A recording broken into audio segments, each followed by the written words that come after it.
and we are good to begin our 12th session. So, let's start off with a quick introduction of who's at the table. If we've got any volunteers who'd like to go first.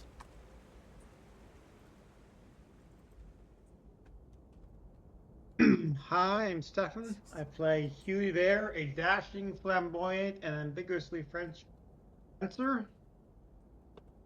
Today's fun fact about Hugh is he's working on magic armor for himself, and as a surprise to the group, he's decorating in making engravings into the armor of the breastplate that depict the tableau of he and his friends having monsters together. So protected by Aw, friendship. Right. aw. Next up, who do we got going? Vast. Okay. Hi, I'm Caitlin. I'm playing Vath. Vath is a devilishly handsome tiefling bard rogue. And this week's fun fact about Vath is last week or last session, I said that he was totally helpless in the kitchen. Exception being, he is a little bit of a mixologist.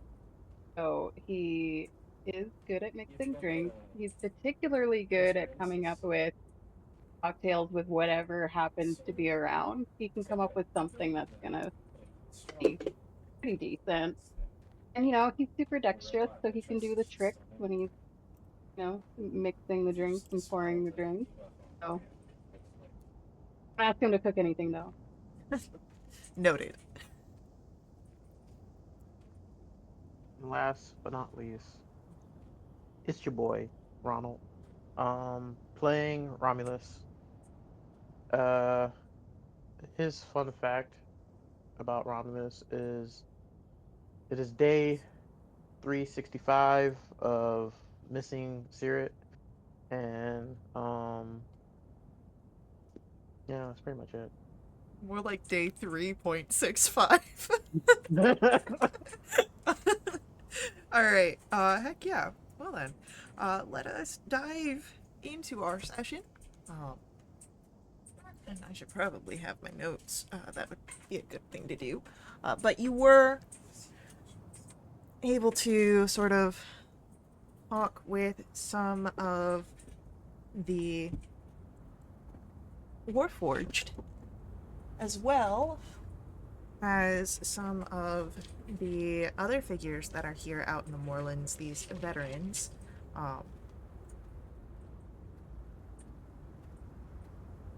And you realize that perhaps a peace can be brokered, as the veterans aren't looking for the Dossets that the Warforged hold in such high reverence for any malicious purposes. They are in need of coin. And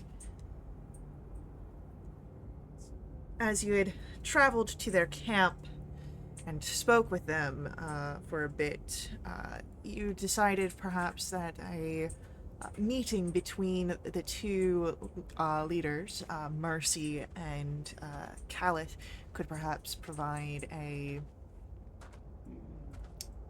relationship that could be beneficial to both parties. But there is still a third figure out in these wastelands to be wary of. A group of hostile Warforged that seem to be under the banner of someone known as... Oh, I was literally just looking at this. Lord of Blades? Blade. Yeah, there it was. I was thinking Blade Lord, and I'm like, that does not sound right. Yeah, if you're campaigning, it could be Blade Lord, that's fine. But, yes, so, as you are... I believe you are currently at the camp, or at least close to it, as you were heading out that way, and discussing what you would like to do. No, you were parting ways. You were letting them go to their camp, and you were going to go back towards Ayalos to speak with Mercy, if I remember correctly.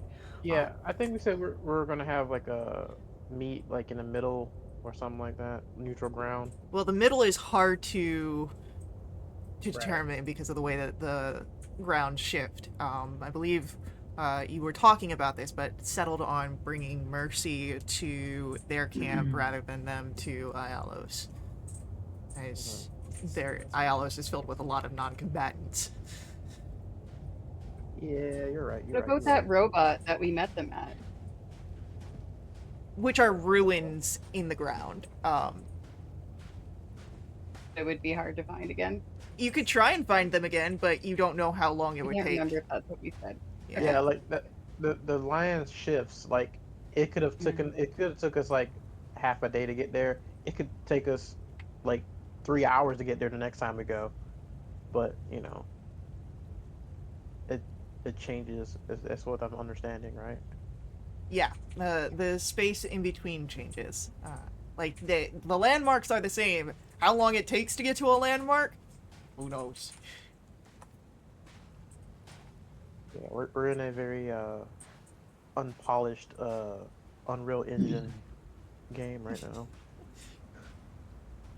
Blame that on the setting designers. I don't know what to tell you. But yeah, so I guess we were on our way to Mercy and see if that piqued their interest in the alliance. All right, then let's get someone. I have a feeling I know who, but anyone's able to roll this. Survival check for the group. You please save us.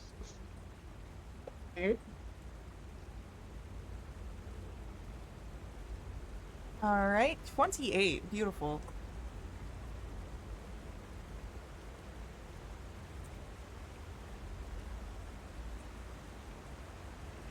Didn't want that one.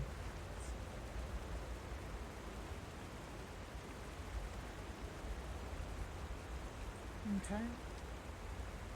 And that is. So it'll take you about a couple of hours to travel back to Ayalos. And as you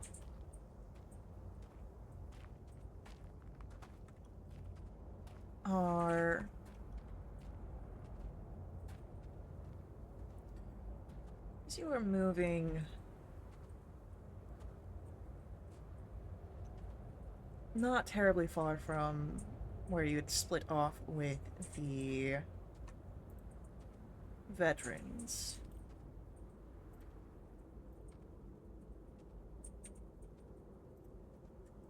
You're passing through some scorched thickets. And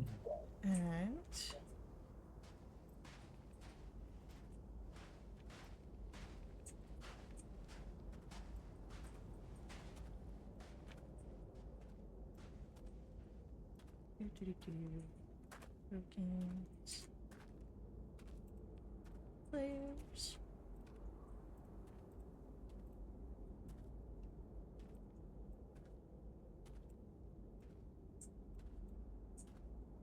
So yeah, you guys are traveling through some scorched thickets here. And as you are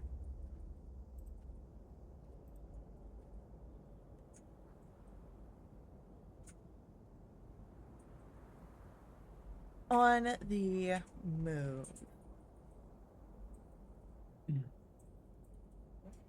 It's not that bad, you just have to interrupt. there is a figure that sort of drops down from some of the machinery that is in this space. A warforged, you can see. And this figure looks up and down your group. It's a way that seems hungry, almost. I think this figure wants something. Do we recognize them? You have never seen this Warforged before.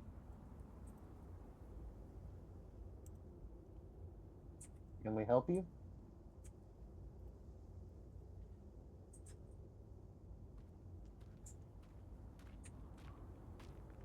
Probably not.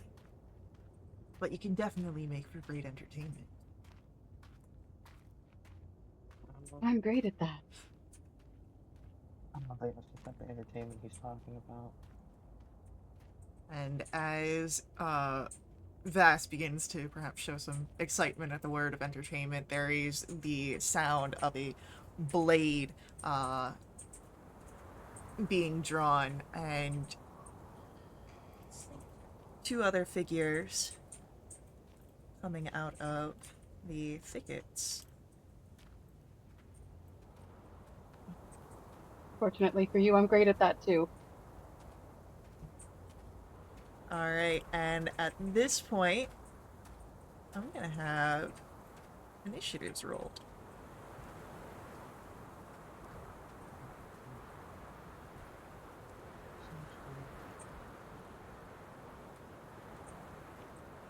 Okay. It's the better initiative I've had since we started. Don't say that.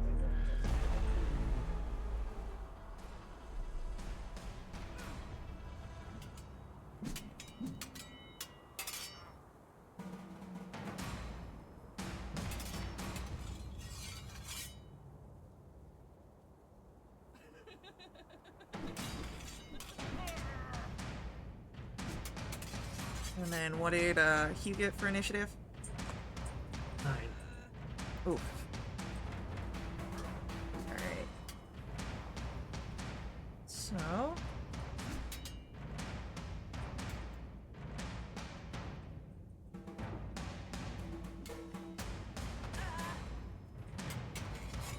That'll be our scout starting us off. Gosh dang it, come on.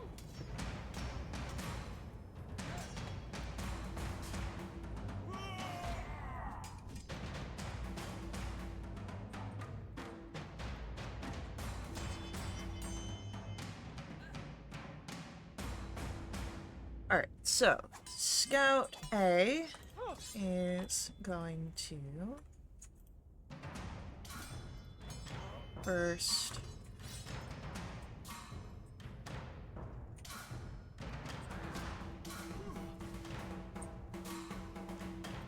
move, and then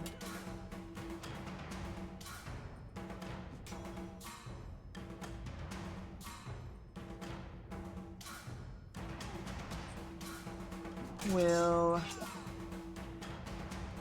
looking out across the open space, raises its arm and will, you can see there is upon it this bracer-like attachment, and from it you see these bolts appear, almost like a crossbow, and 3 of them are going to be moving out, one towards each of you. 21 to try and hit Romulus.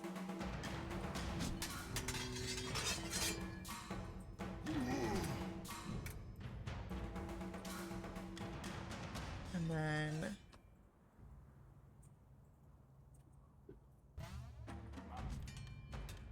the 18 to hit Vass. Beats it, beats it. And then that is definitely going to miss against Q. So that's only 2 strikes. Romulus, 11 points of piercing. And then 12 to Vass. May I dodge it uncannily? You can, Alright. which will then bring us to Romulus. Your turn. Romulus is going to move up a bit. And at a 4th level, he is going to cast a certain spell called Rhymes Binding Ice. Oh, heck They yeah. have to make a 19 con save. Okay. It's a 30-foot cone. So I believe I should get everybody.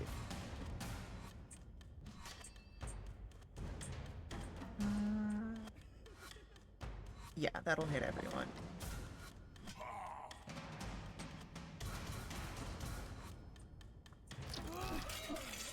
And then...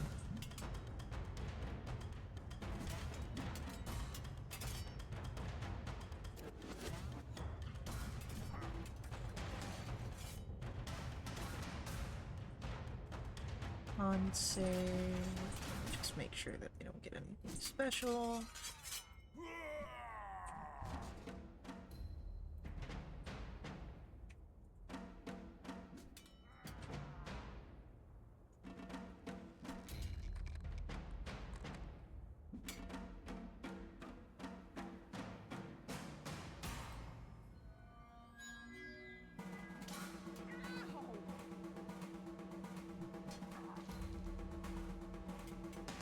Alright, so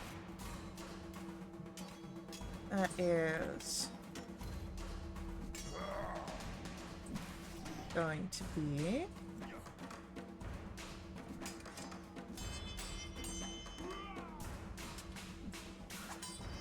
Oh crap, I forgot to do that. Dang it. a 21 from Blade Scout A, 20 from Blade Scout B,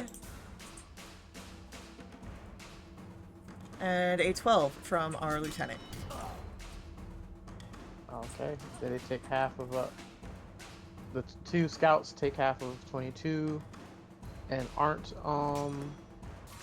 frozen in the spot, and but the scout takes 22 and is, I believe, frozen.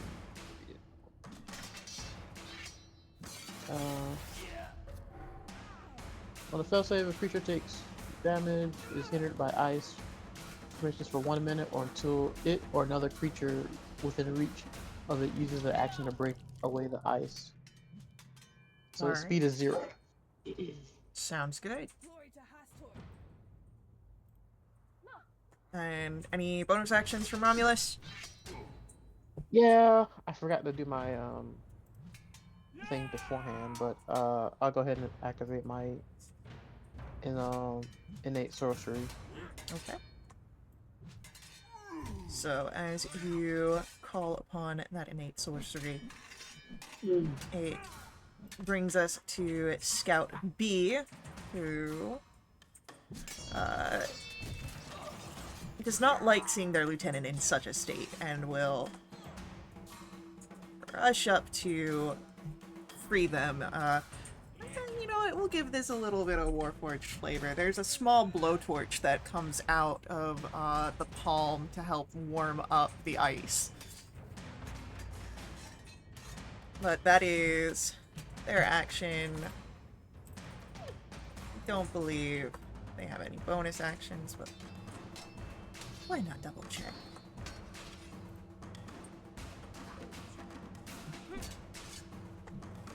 Actually, it does have a bonus action. As its legs whir, you can hear gears, it's going to run.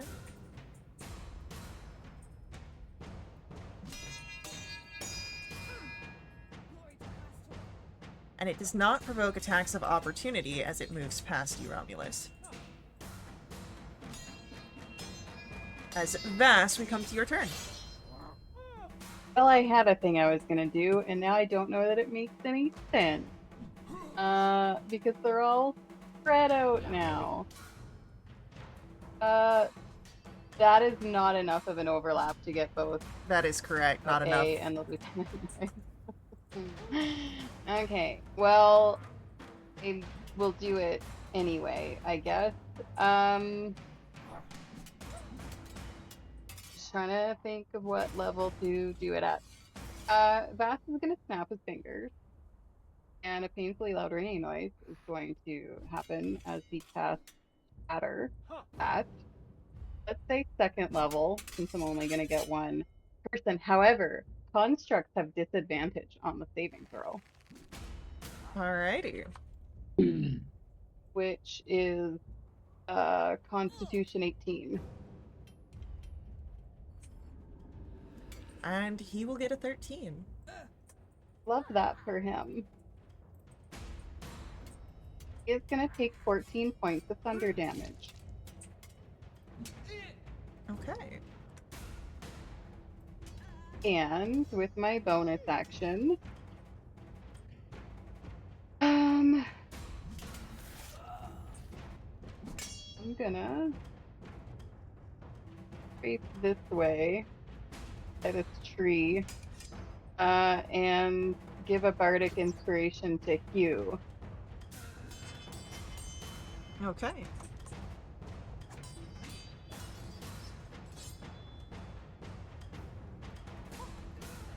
As Hugh gets a bardic here. It is our lieutenant's turn. And shaking off the last bits of the rhymed, he closes the distance with Romulus, and the long sword in his hand. He's going to take 3 slashes of it at you.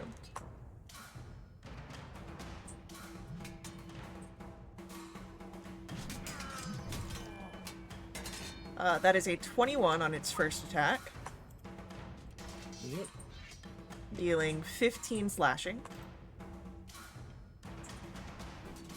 His second attack is a 23 Mm. for 21 slashing. Mm. And his last attack is an 18. That misses. Alright. And with that, you hear the lieutenant call, and will target the scout next to Hugh, and to arms! And the scout can use its reaction, and will take an attack at Hugh. So with its arm blade, that is a 25 to hit Hugh. As parried. Alright, so as you parry that, we do come to your turn, Hugh. Okay. It says more than 2 arms, and then brandishes his estoc and casts a spell, and a barrage of phantom estocs springs forward in a conjure barrage. It'll be a 60-foot cone that should take in all the enemies. Alright, now does this hit everyone in the 60-foot cone, or just enemies? Conjure barrage is only ones you choose, so I am going to not choose do not affect Romulus. Alright, cool. Just want to make sure. And... that a dex save? As a dex save, DC 16. Alright, so Scout A gets a failure. Scout B gets a success. And our lieutenant also fails. So that's going to be a base 26 force damage. Okay.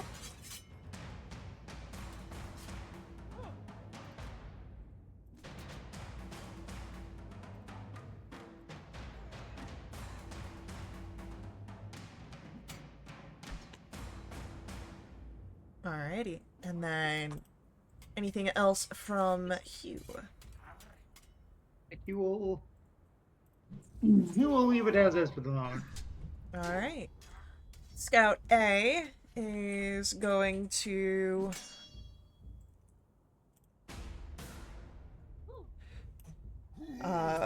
turn the bolt launcher now directly towards you, Vass, and release 3 bolts at you.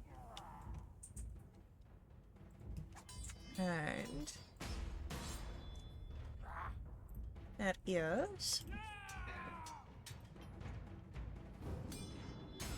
an 18. And then a 17. And a 23. I will cast shield, Okay. and all of those will miss. So, shield on the Wait, first. shoot. The highest one was a 23. Yes. Okay, that one would not have been shielded because So- my AC would be 23 with shield.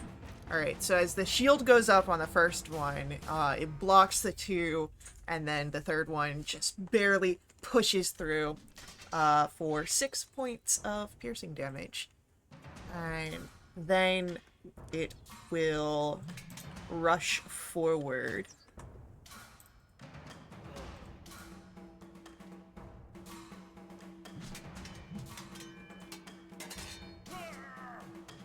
And get right next to you, Vash, as it's, again, you hear that whirring of the gears in the legs. Romulus, it is your turn. Alright. I am going to cast Divine Favor. And then make my attacks. 2 attacks with the cold steel. That's a 15. 15 against the Blade Lieutenant just misses.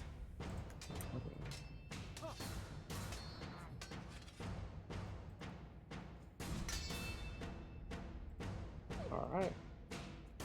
22. Definitely hits.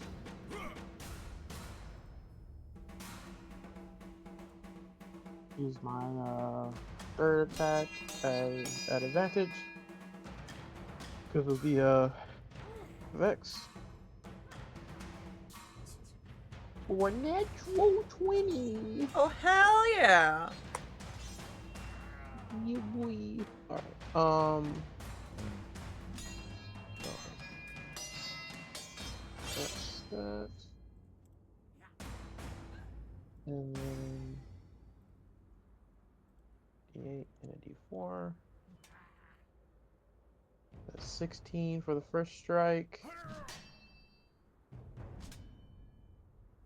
And then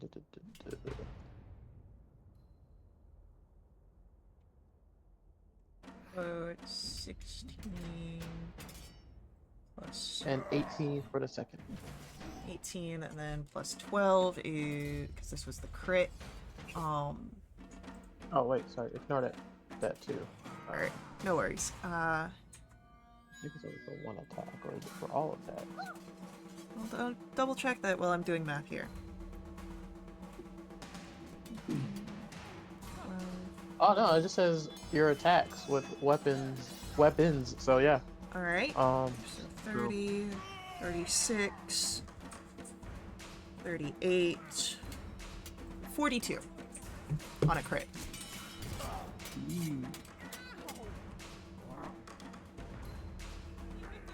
Alrighty, that has brought our Blade Lieutenant very low here, well past bloodied, but still standing, still fighting.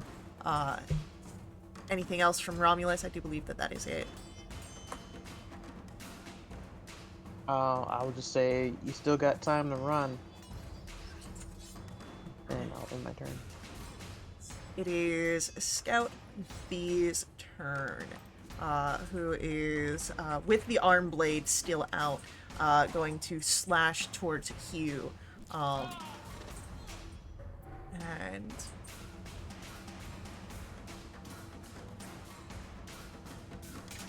That is a miss on the first one.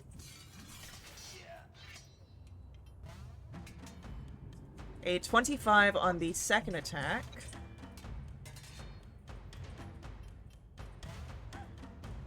For 10 points of slashing damage.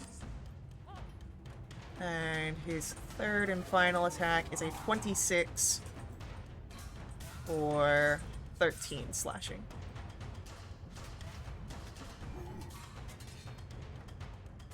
Bringing us to Vass, your turn. Alright. Well, I don't super like that this guy's right in my face. So I'm gonna draw Pat Scimitar and attack him a couple of times, but I'm going to use my bonus action to do steady aim to give myself advantage on the first one. Alrighty. That's 23. That hits. But I will also do sneak attack on top of this. And this is a +1 scimitar, so it does magical slashing. That's 19 points total. Lovely. Then I'll attack him again. Alright, he is past bloodied. The 19 hit. 19 will hit. Cool. That does 11 points. Beautiful. And then, am I able to draw my offhand with my Nick? Sure, why not? Cool. 23 again. For 10 points. Alrighty. And, yeah, Scout A is looking worse for wear here, as it's going to come to our Blade Lieutenant's turn, and...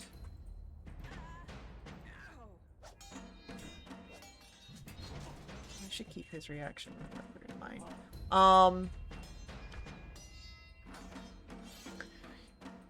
Very quickly he calls out to Scout A this time and strike fast. And Scout A will use its reaction to follow the command and takes a swing at you, Vass.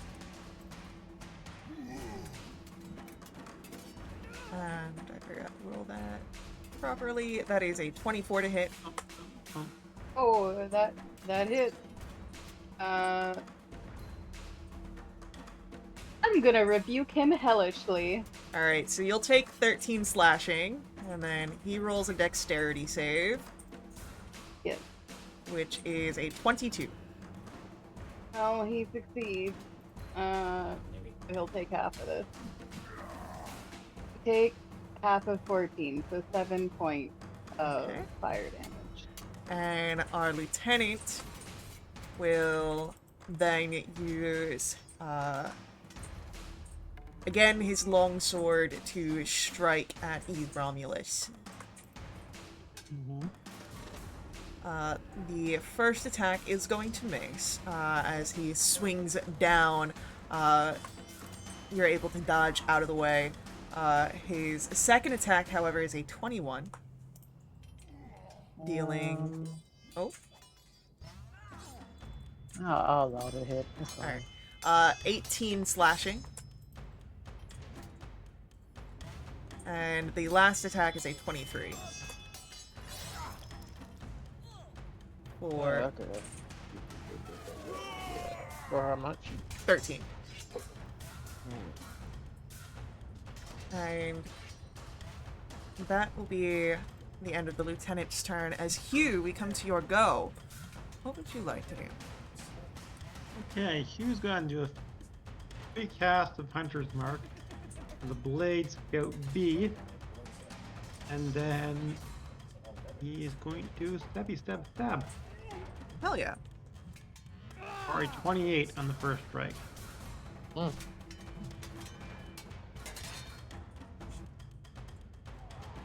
That does 17 piercing damage. Okay. 3 psychic. 3 force.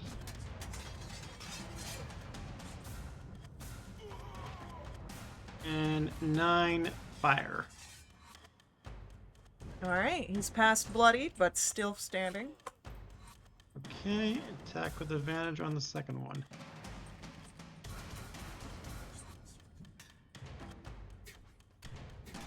That should be with advantage. I'm going to get the same one. Okay, 14. Unfortunately misses. You have And your bardic.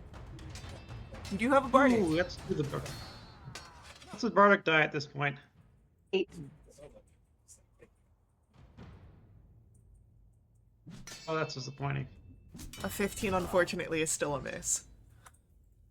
But, with that, I do believe it is the end of Hugh's turn, Yes, it is. bringing us to Scout A, who is going to...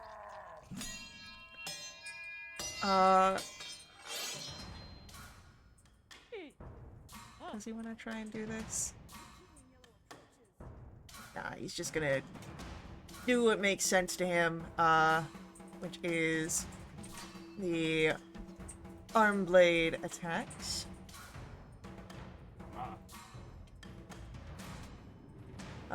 He'll miss. He'll miss again. But a 25, I do believe, will hit. Yeah, that's super hit. And that is 9 slashing damage. Okay. I will do another hellish rebuke.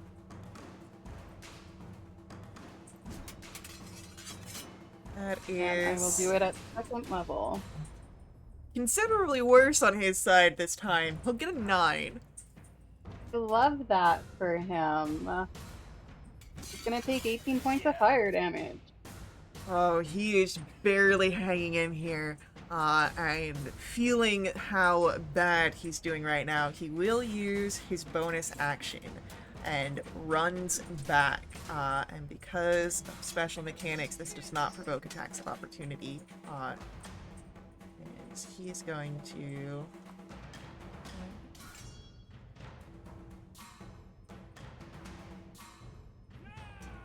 Ooh. You should have ran further away. Well, that's only his bonus action movement. He still has his regular movement. I'm just deciding where he wants to go. Yeah.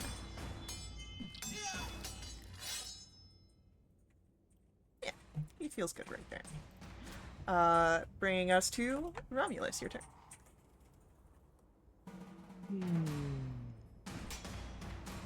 I need to use one of these things. How do you do the area? I'm trying to figure out. It's the overlays right underneath the draw tube, and then you can choose which one you want to do. And then you just draw it on the map. Map.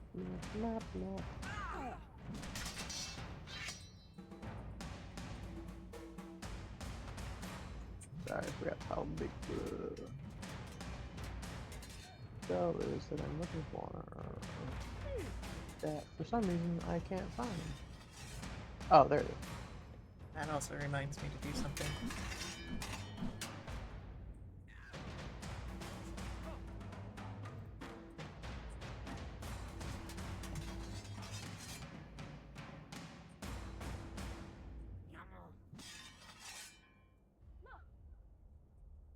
Okay.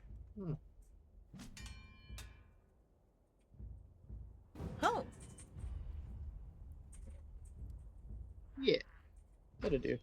okay. All right. So Romulus produces a card and throws it in between the Blade Lieutenant and Blade Scout A, and a fireball will appear. Yep. And they need to make a Dex save 20 since I'm spell incarnated. So. That's a failure from the scout, and a failure from the lieutenant. This is at 4th level, just to make sure they die. D6s, yes. 26. Well, he he's definitely dead. Lieutenant still is kind of holding on, but looks very bad. And anything else from Romulus? Hmm.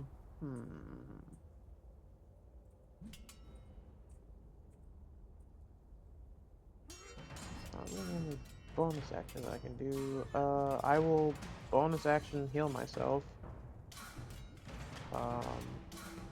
Giving myself 20 with a lay on hands. Alright. And I will end my turn with one card face down in defense mode. Beautiful. Our scout is going to try and shank Hugh here a bit.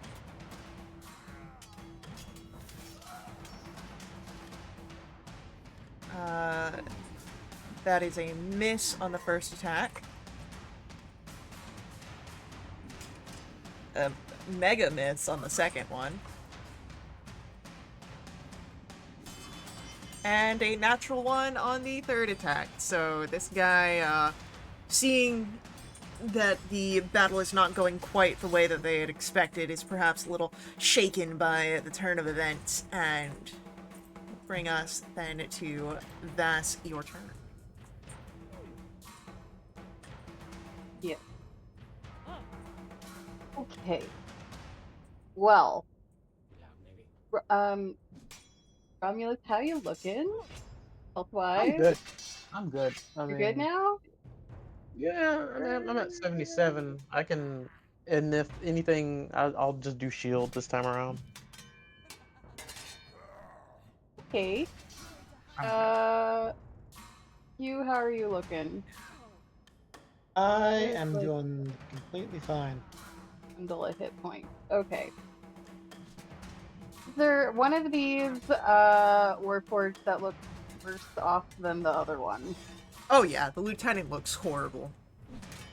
Okay, I'm gonna run at the lieutenant. I'm gonna hit him with Pat Scimitar a couple of times. You should have ran. Does a 17 hit? A 17 will hit the lieutenant. Well, then I will get sneak attack on. Oh, I don't like that damage.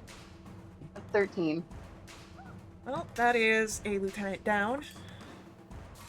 And I moved 1, 2, 3, 4 to get there. So I can move a little bit, but not enough to get into. Oh, but I can dash with my bonus action You can. and get there. And I will take my second attack. Yeah, go for it. Ooh, that's only a 15 though. That's gonna miss. Okay, well, offhand with Nick. That'll hit. That's a dirty 20, doing 5 points. And I realized I rolled the wrong damage last time. I should have rolled with my offhand because I don't get my dex on there. But that was a blip in the Yeah, it's fine. matrix. It'll bring us to Hugh, your turn. Okay, you will move to finish this guy off. Start with a 28. 15 piercing, Alrighty. 1 psychic, 1 force, and 4 fire. That's one against. Okay. And anything else from Hugh? Second attack with advantage. Beautiful. We're getting an 11 piercing, 6 psychic, 1 force,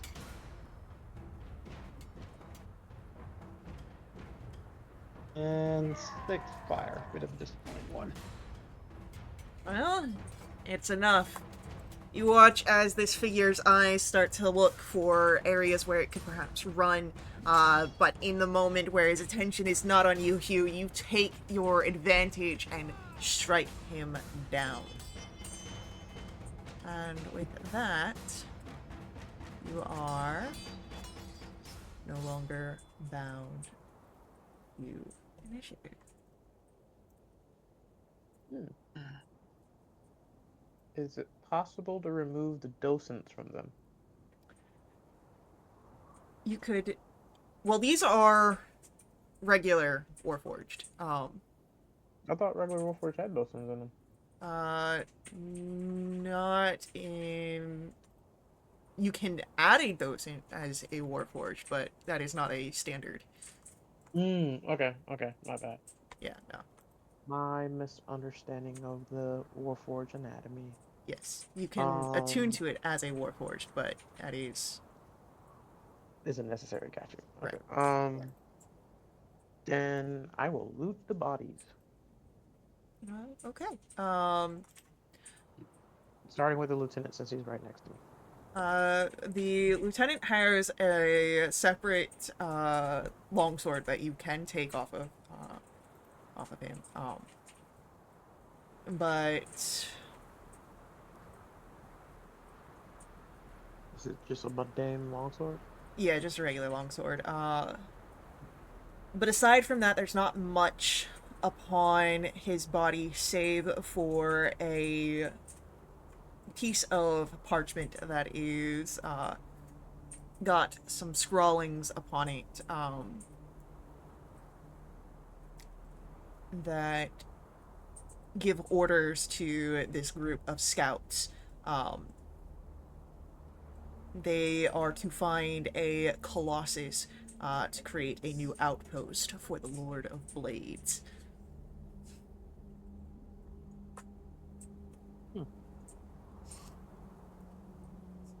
I will keep the orders with me. I will leave the sword. Well, no, I'll take the sword. Okay, I'll give it to Mercy. See if any of his other compatriots need a weapon. Are those like gauntlets they had? Are they or bracers? Are they like removable and like usable by You can someone remove that's not them. them? However, you have to be a warforged to be able to equip them. They are like the bracers are like part of their arm. Oh, okay. Yeah. That face. Bash is gonna run his hand through his hair, and as he does so, he's gonna cast a second level Cure Wounds. Hell yeah. It Well, was this dice going to went on a use journey. his temporary HP, so that's going to add 11. Yeah, easily done. I'm also going to use my healing hands to get some more health, because just in case we get attacked again. It's 5d4. Vast, guess how many HP I have? Do you have a nice amount of HP? No, I just have a lot. Well, now there's no need to rub it in. If you add all the numbers together, it makes 10. That's more than I have. Um, you got one healing spell. I don't need a whole lot, just enough to top me off. Oh, Or yeah, absolutely. Uh, second level's fine. I don't need. like a Cure Wounds situation or like a Healing Word situation. Cure wounds. Cure Wounds. Okay, fresh out of second levels, I can offer you a third level or a first level. You drive a hard bargain. I'll take the third level. I will walk up and put a hand on your shoulder for a quick second and be like, "Here you go." Ooh, that was a shit roll, man. I'm sorry. May as No, well have it's been a fine. second level. It's it's fine. I'm at 106 out of 135, so I'm good. Okay, well that's more than my 70, so of 81. We gotta get you like a belt of Constitution or something. I don't know. What's that like really good thing in Act 3 of BG3? Oh, that Like the amulet of health or the Oh yeah, something. periapt or yeah, something like that. yeah. Or something. Oh, Mel has a periapt, and I can tell you it's not I do it's not believe the that same thing. BG3 has taken some liberties with items. Liberties. Yeah. Yeah. So I I need to know there. get me one of them. I know there is at least there used to be in like I guess 2014 there was an item that like increased your Constitution.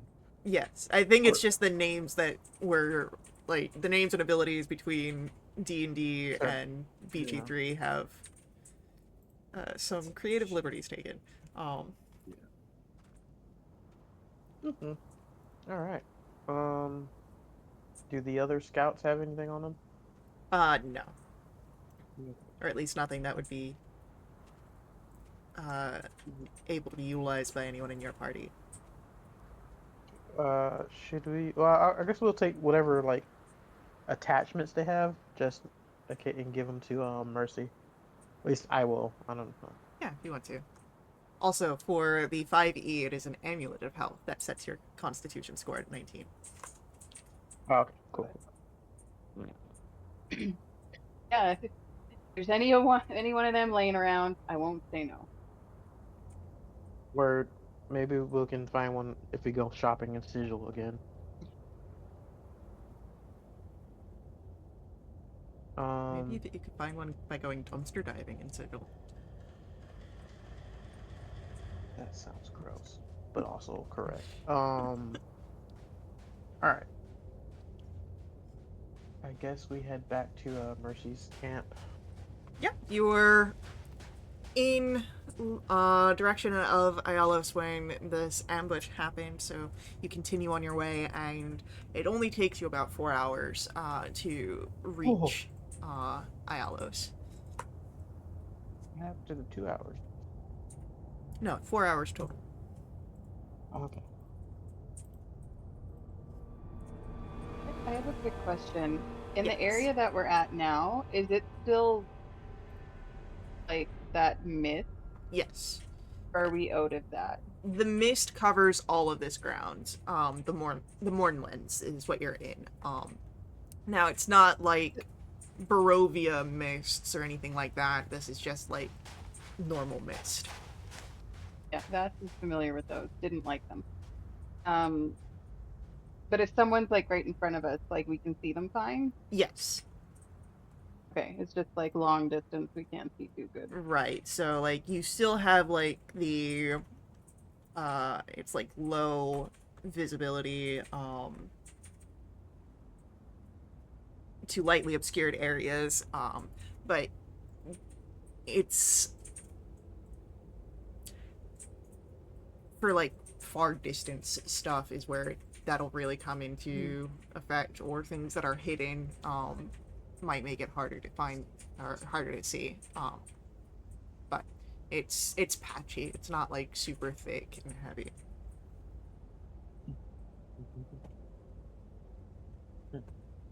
Yeah, I know what I said. Um, but yeah, you make it back to Ayalos, and there's my map. There it is. Hello, darkness, my old friend.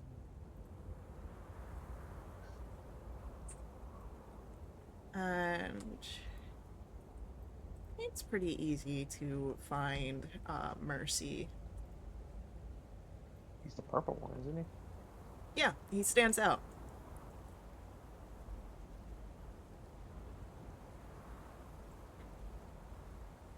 Is it common for Warforged to be like lots of different bright colors, or does he kind of stand out as being like special in some way? That is a great question. God just says, yeah, sure. Let Just me. ask them. We can always ask. You can Not- always ask Mercy about this. Teaches I her just the thought I best. could see with my eyes, like, are the other Warforged in Yellow lots of different bright colors, or does he stand out as like, There's a blue I one, don't a know, yellow one, a black one, and a I'm red one. trying to get you a And good answer for that. Oh, they're all in a very unique pose right now, and explosions happen behind them. right.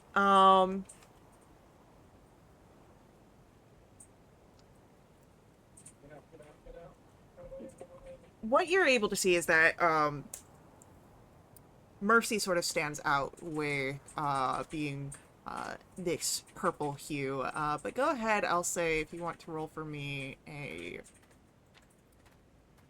either a history or an insight to see what you might know here. does the Vecna advantage on insight apply to this? I don't believe that the Vecna insight has any restrictions to it. It just I will advantage on roll when. insight. Oh, that's a natural 20 for a 30.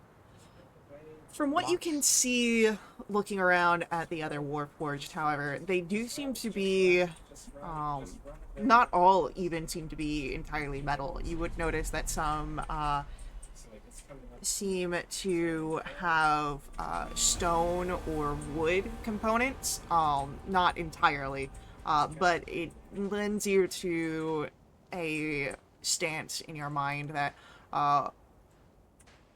Warforged can come in multiple materials and likely then multiple colors. It's just that in this group, uh, Mercy seems to stand out by being purple.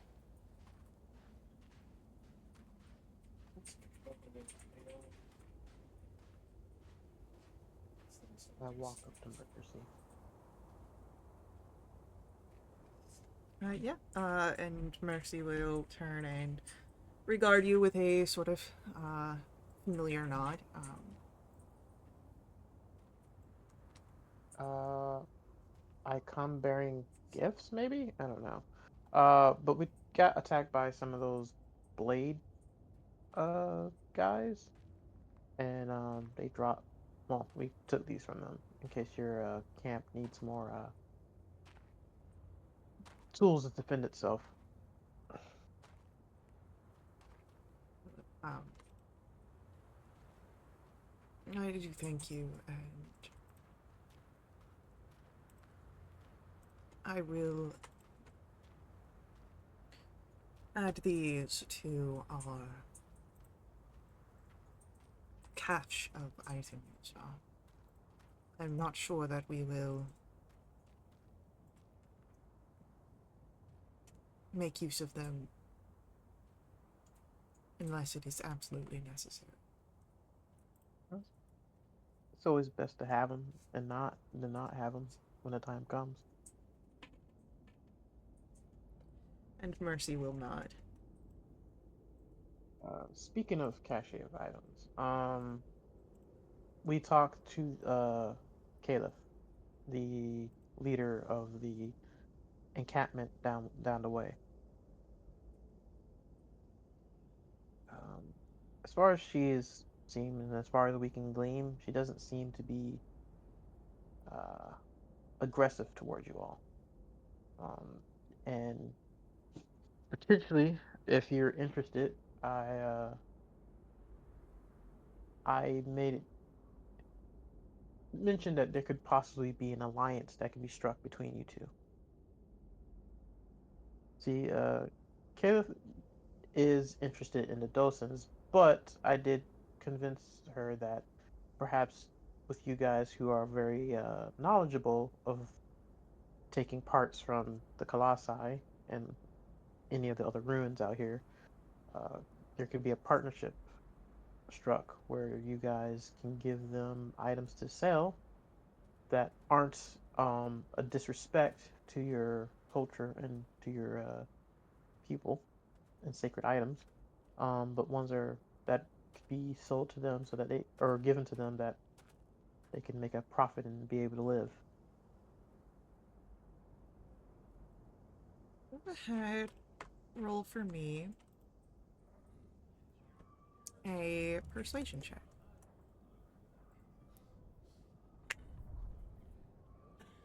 Ooh. I love being good at things, but then rolling really shitty. 14. Mercy, you see them take a moment to think. And as they are considering the words that you have shared, it seems to them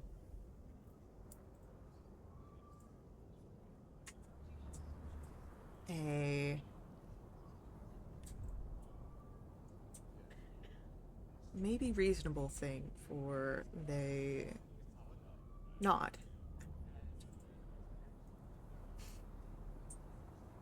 That could be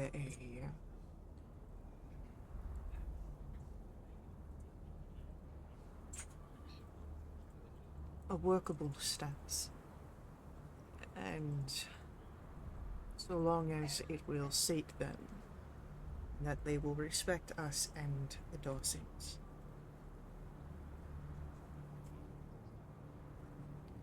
I think it could be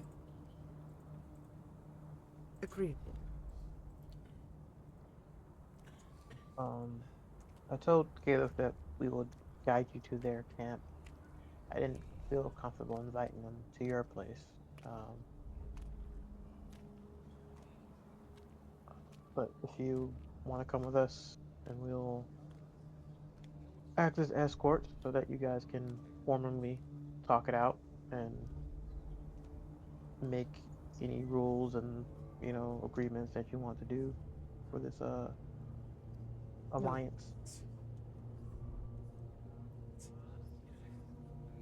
Why don't you? We have items already in store. Perhaps you can see if they will be of any interest to the figures since you have spoken to them. Sure.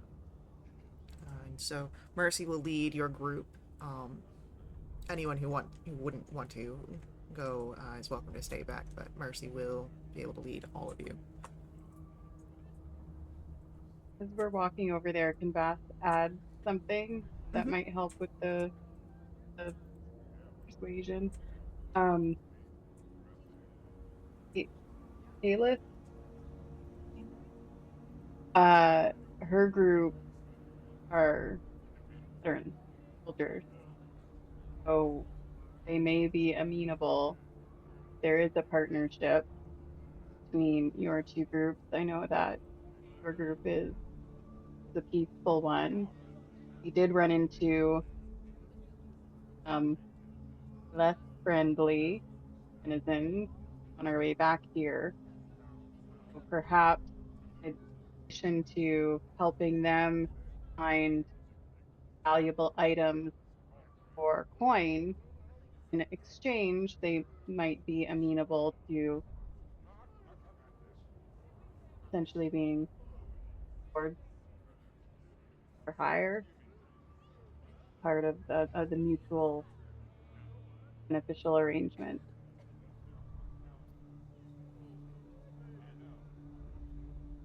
Much like you had seen with how Mercy had taken time to consider what Romulus said, it happens here as well.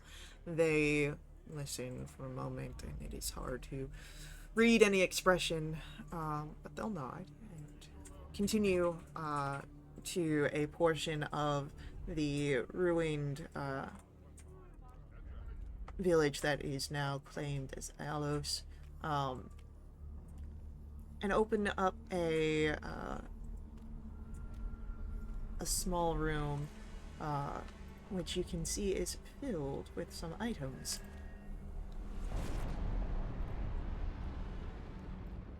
For erase. The storeroom is filled with shelves that each display different items that had been collected during the uh, trips into the ruins, and these have been salvaged. You see tapestries that are clean and readable, sculptures that are intact, oil paintings that are leather wrapped and all carefully piled in one corner of the storeroom. All of these could easily be worth money to any sort of collector. Um, you see docents that are kept on a shelf of their own, each in various states of uh, conditions. And lastly, you would notice a iron ring with etchings of angelic feathers hanging on a silver chain on one of the walls. Mm. Sure, it wasn't an amulet. I am sure it was not an amulet. Can I look at the ring? You can look at the ring.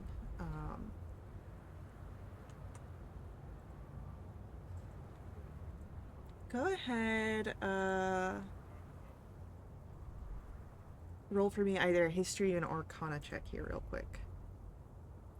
One or the other. I would do an arcana because that is better. Wow. Mm. It definitely seems magical. You just don't quite know what magic it is.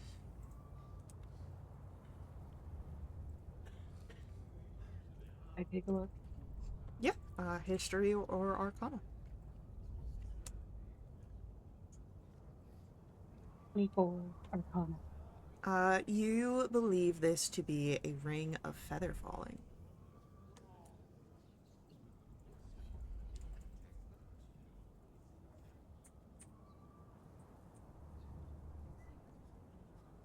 Hmm.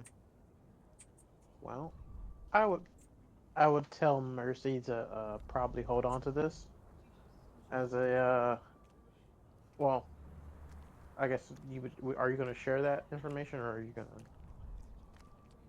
Oh, keep it to cool. A yourself? ring of feather fall. No, I just want to make sure because if you want to have like leverage and stuff, I don't know. But No, I probably would have been like, oh, sweet, that's a ring of feather fall. Cool. okay. Yeah. So Ron was say to keep this as a kind of a could probably be sold for a decent amount, but I would probably hold on to this for a later trade-off. But one of these paintings should be good enough as proof of having items worth being sold. I wouldn't exactly give everything away at first. Well then, choose what you would like to bring to this meeting, and you may take the ring for your group as a payment for your services in mediation.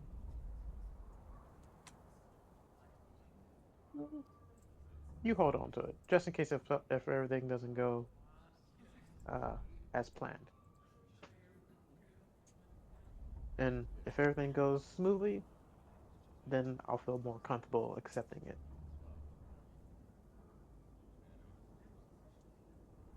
Very well then.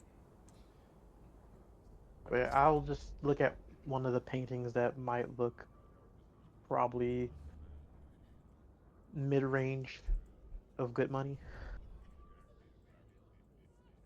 Yeah, for sure.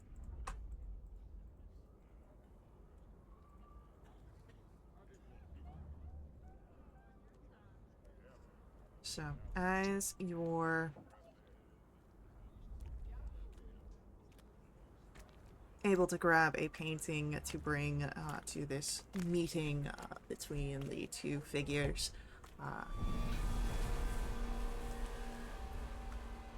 Should we take a long rest, or should we go immediately?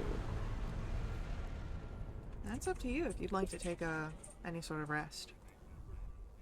Oh, that's why I'm asking the group.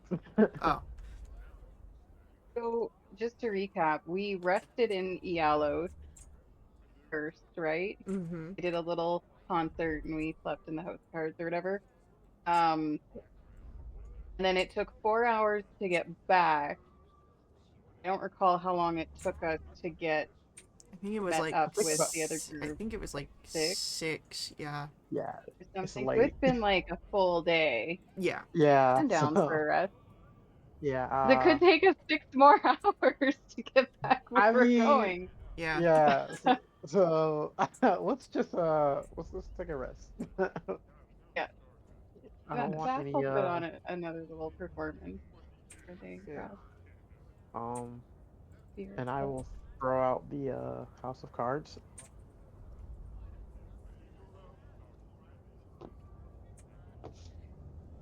Ah, sorry, Matt's in the house. Oh, that's the worst. Yeah. Um. All right. I will pester any Warforged willing to sit down and learn how to play sword and sorcery. Amazing. I love that. Come on, all, as I demonstrate this very fun strategy game of cards. You're gonna tap these 5 lands. I'll play non-obtrusive lute tunes, not impede any of the card playing. Let's just start playing like Final Fantasy battle music. I am a Valor Bard. It's probably in my repertoire.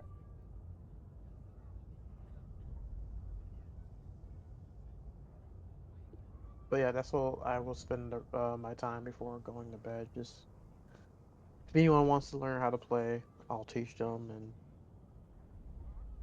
or just Otherwise, you're just, brag and show my collection. Yeah. just looking over the collection, gazing fondly upon your collectibles.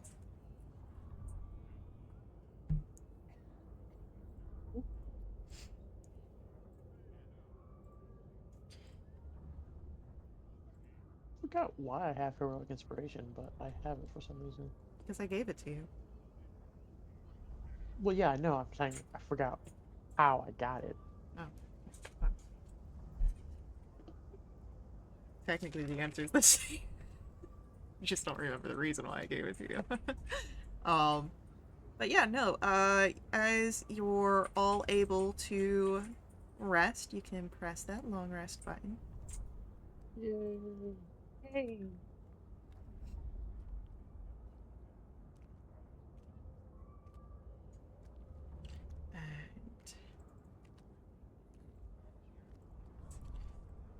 And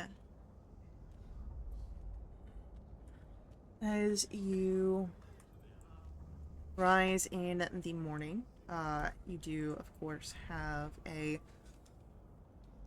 agenda, a escort of mercy and some sort of painting that you have picked up from the storerooms to help in the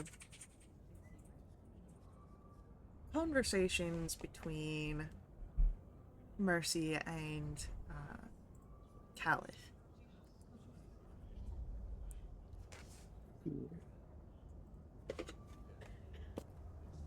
So, when you are ready, as always, I will ask for a survival check from one in your group.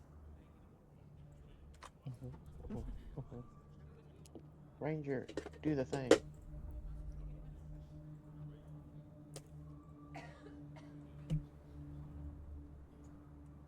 please do the thing. Hugh, would you like to roll a survival check for travel? Of course.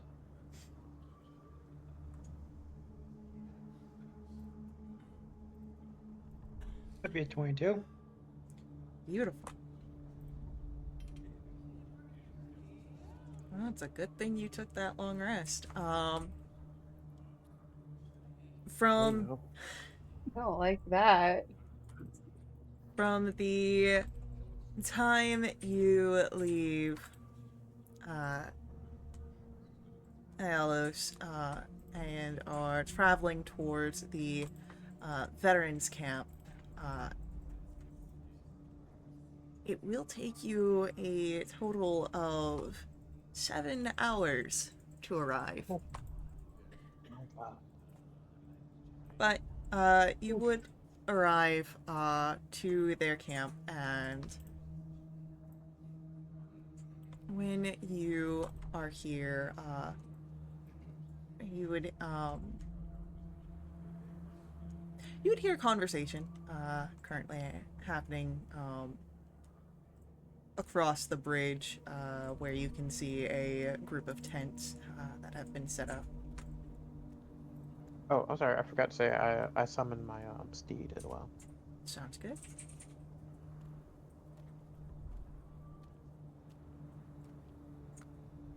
Is it the Pegasus again? Yeah. Alright. I definitely have to ride the Pegasus because your boy can't do 7 hours on foot. Gonna have to be a little bougie walking in. Oh. Yeah.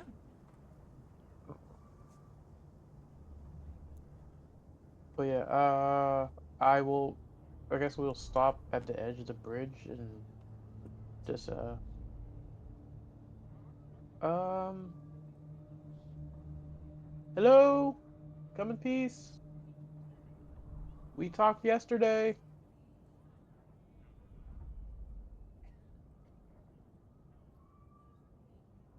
Yeah, you would see over near the fire where you heard the conversation, figures, and the familiar form of Calith, this orcish woman, stands up and, come on over, mindful, in the bridge there's a hole, but it's been patched, just, be careful. Clearly, they have no masons.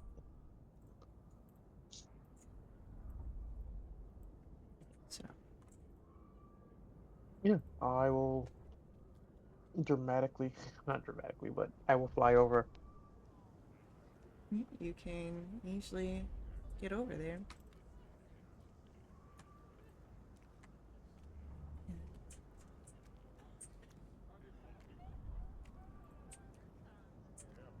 And as my introduction, I will say this place sucks. Okay,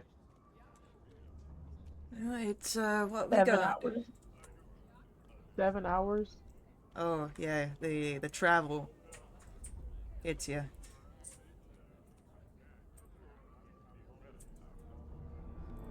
Ugh. Anyway, I'm not trying to not no disrespect to your home. I'm just meaning like the whole travel thing sucks. You get used to I it. don't know why you're complaining. You were flying the whole way. I wasn't flying. We rolled on the ground. I'm not You were baboing. seated. You were seated the whole way. Hey, listen, my butt still hurts. All right, You still 7 end hours. up get like saddle seat and whatnot. My Yeah, like goodness. I feel so bad for you. So much sympathy. they just don't know our struggles. Um, as I pet my Pegasus. Hard out here for Celestial. Um, yeah. Jesus. There you go, your Pegasus. That's how big a Pegasus marker is? Yeah, it's a large creature. Oh, that's true.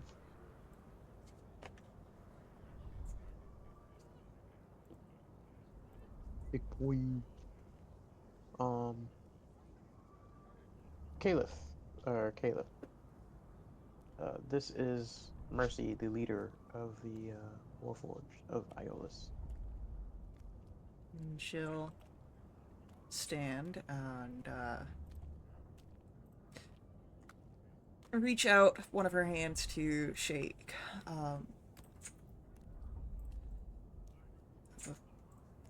Heard that we've sort of got a misunderstanding about each other, which I hope that we can settle.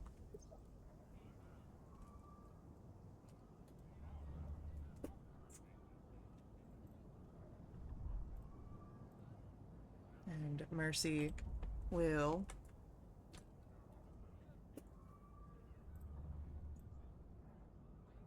take the hand almost cautiously,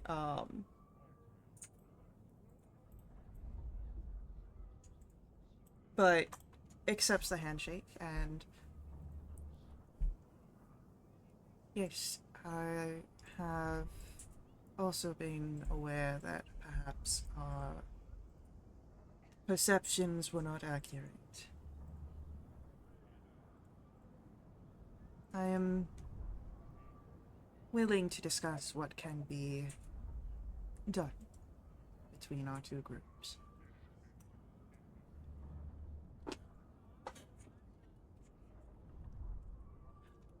Well, we've got space over by the fire if you'd like to take a seat. And of course, the rest of you are all welcome to sit as well. Fortunately, we don't got enough stools for everybody, but you're more than welcome to rest during our discussions. I have the best seat in the house.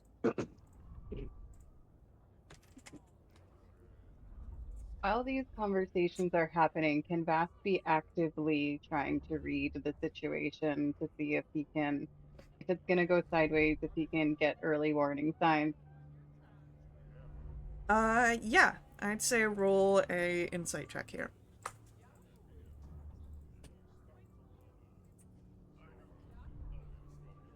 Oh, that's not as good as the last time. Thankfully, I had advantage. That's a 15. Alright, I'll keep your 15 in mind. My passive insight is higher than that. I should have just stayed quiet. Yeah, no, that's cool. It's always good to, be prepared, even if it's a little prepared.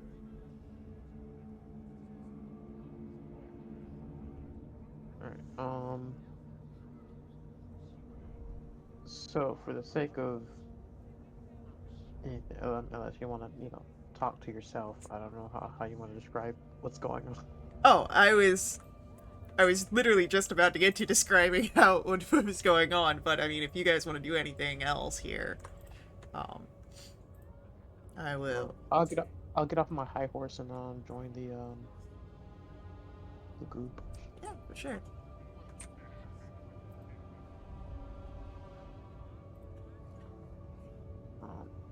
I won't reveal the painting, but I will take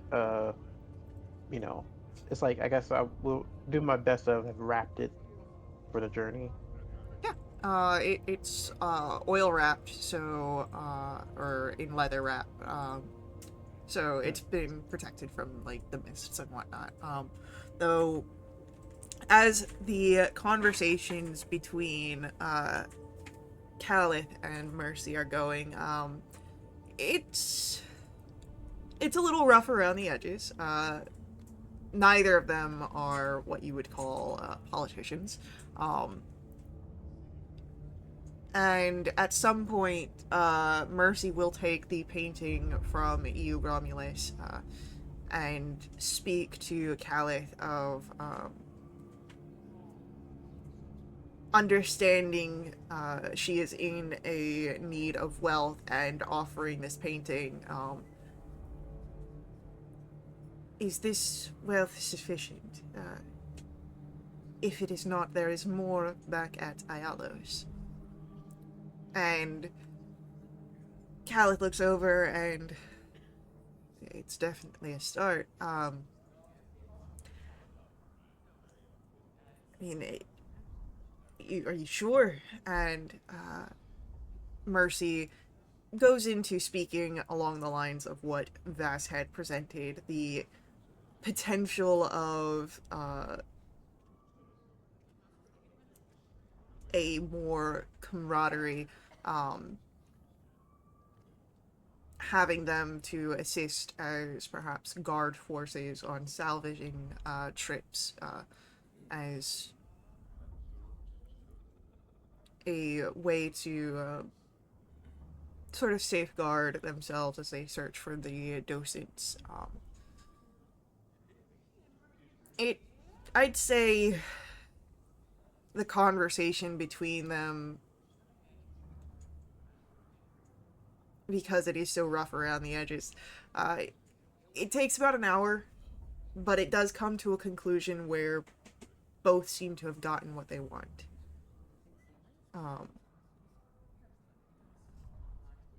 And Mercy will, even to better accommodate the agreement between them, allow them to move their camp to the outskirts of Ialos.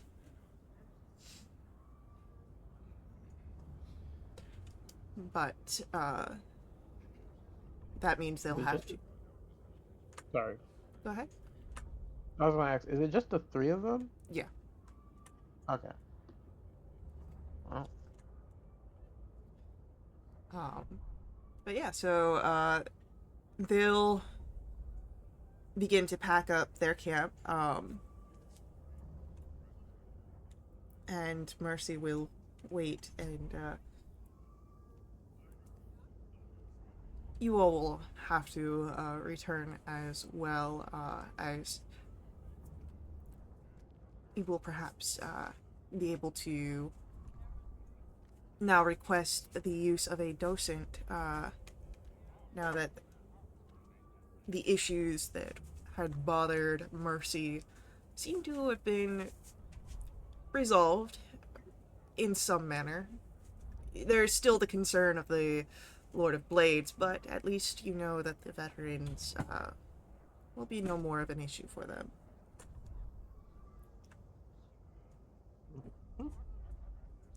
I feel accomplished. So, at I this, give each of them the leaders,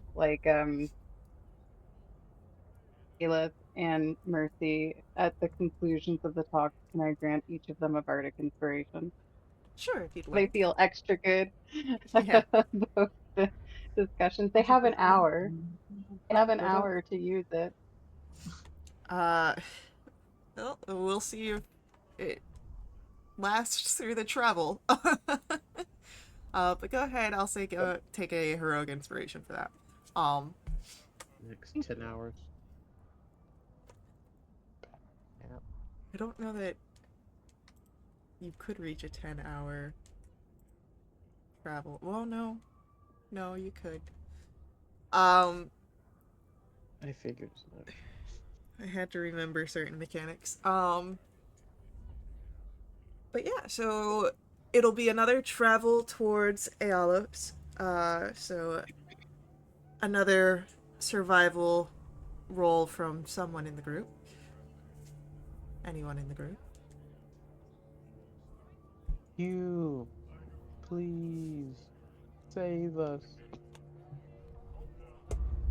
If you would like to make the survival roll. Of course. I'll hold you in suspense for a while. So with a 25, the travel back to Ayalos. Thankfully, Not as long as the travel to the camp. It only takes 5 hours to return to Iolos this time. Oh, we? We're on a 13-hour day so far. Yeah, look at that. I'm dying. I'm dying here. um, Place sucks. but as you see, Calith and Dorpelin and Grezin are setting up the camp along the outskirts. Mercy will bring you back to the storeroom and offer again the ring as a payment for things going well, as well as stepping towards the shelf of the Dawsons and I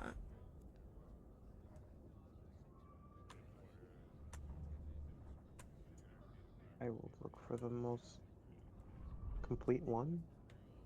Mercy will actually Oh, okay. draw one and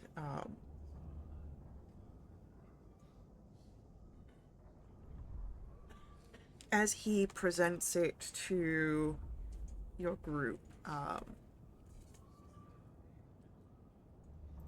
the first thing is, of course, the expectation of the Dawson being returned. Of course. The second would be the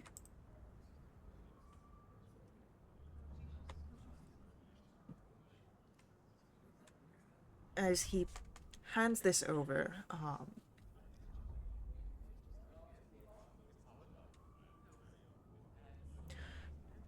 I have heard tales of some unusual colossus called Landro. It is powered not by a Dawson, but by a device called a grey matter engine. It is incorporated with part of an artifact. Perhaps that is what you seek. The grey matter engine was said to generate a magical barrier around Landro, making it impossible to enter Landro, except where the barrier has already been broken.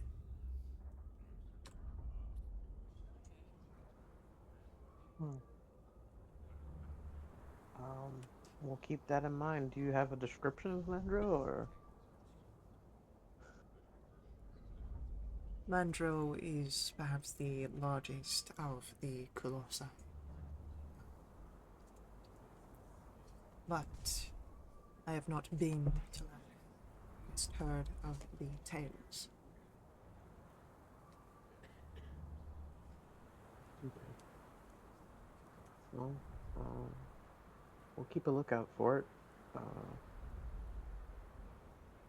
Does he hand me the docent, or is he still like holding on to it before? He is giving this speech to you as he's transferring the docent over. Okay. Cool. I will. I trust Mercy. I will reach in my handy dandy bag of holding, and I produce the rod.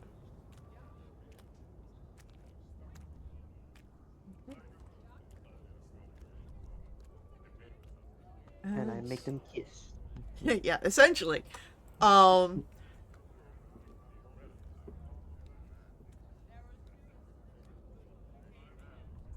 So, as you touch the two together, a very loud metallic ping radiates outwards, and they are sort of connected. And you have that sensation that you felt before where you have a knowledge, a location to guide you towards. And immediately the information comes to you that the third piece is inside Landro.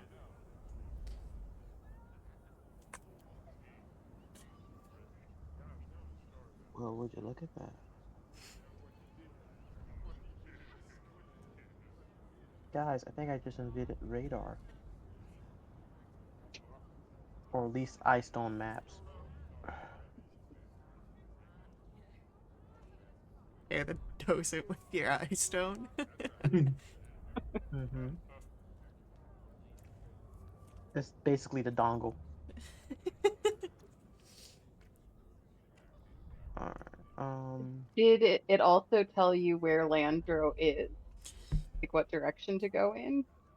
There's a vague direction, yeah, but like the knowledge of it being in Landro is like what's the super clear thing. hmm. So I go outside. Like, what direction is it pulling me into? That is, I believe, eastwards, but it might be North, southeast. south, west. East? I thought you said west.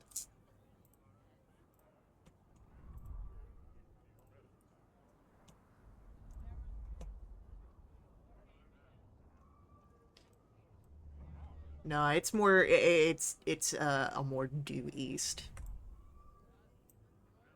Okay.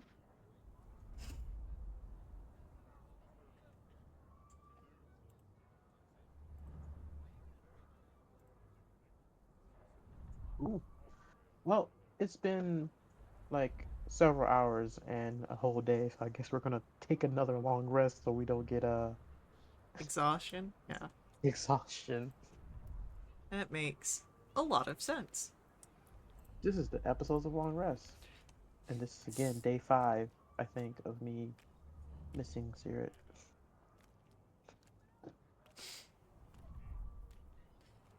All right, so Fast, play me a love song. That plays the Bare Naked Ladies song. It's been 1 week. yeah. Da-da-da-da. That one. I should know the name of it. I am Canadian, but it is escaping me in this moment.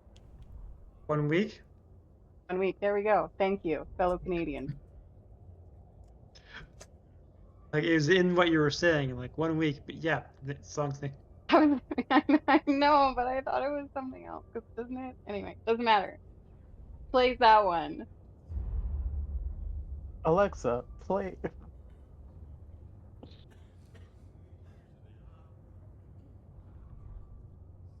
All right. Thank you. Thank you very much. All right, so as you're able to rest easily, especially now that you've got some more protection with the da, da, da, da, the veterans outside. Um,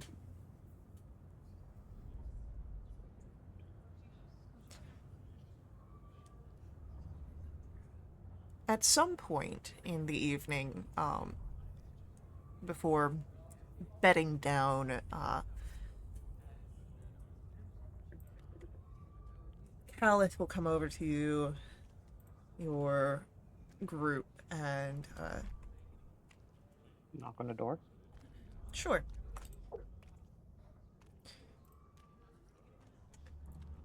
Yes.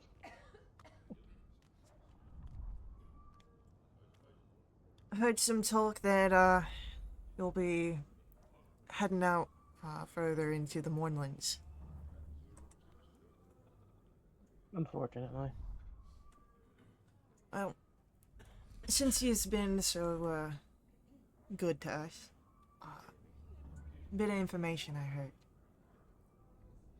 There's some colossus out there that's powered by an artifact.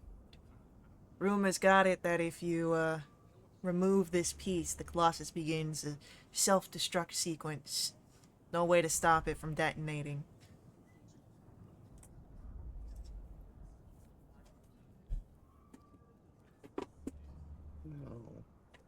have a strong sneaking suspicion that's the colossi we're about to go to. Well then, I wish you all luck. Insight check. Pull Ah. out our like. Yeah, roll an insight check here. Roll a coincidence check. I was like, Oh man, the dice gods wanted it to be a 15, so a 15 it is.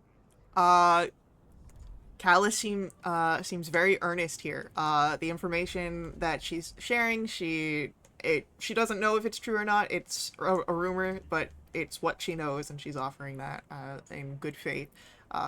And also in good faith, she desperately wishes you luck if this is where you're going.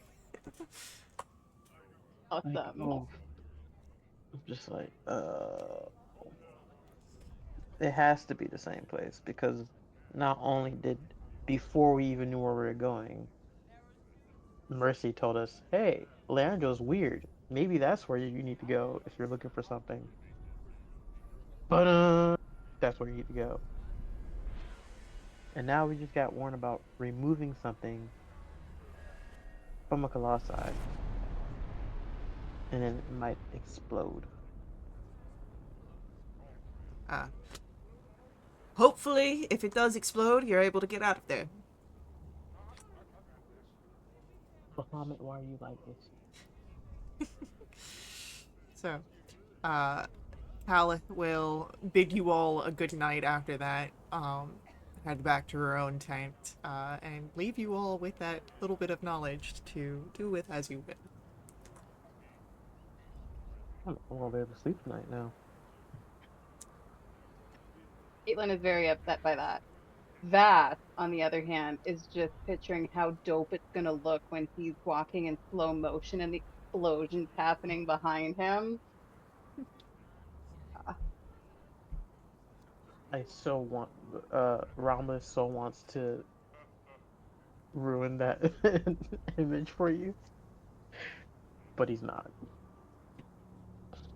Because Ramos is thinking, okay, a self-destruction for a giant robot that's the size of a castle equals a really big boom.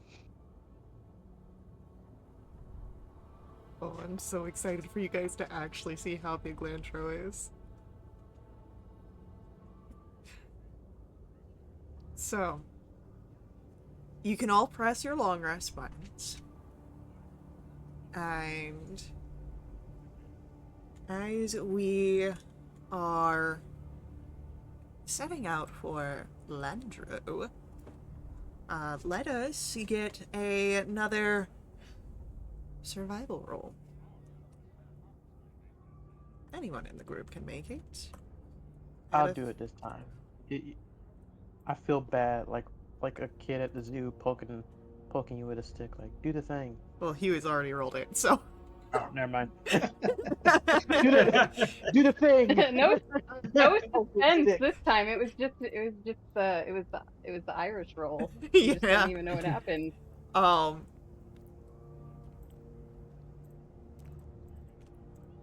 As you are traveling, it seems to be another long day of travel ahead of you.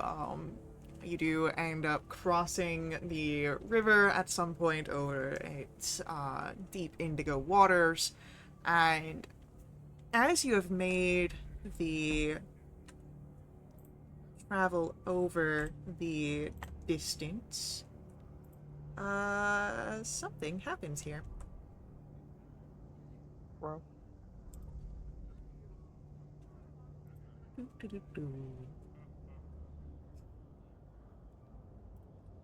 You, as you are passing by one of the many ruined colossi and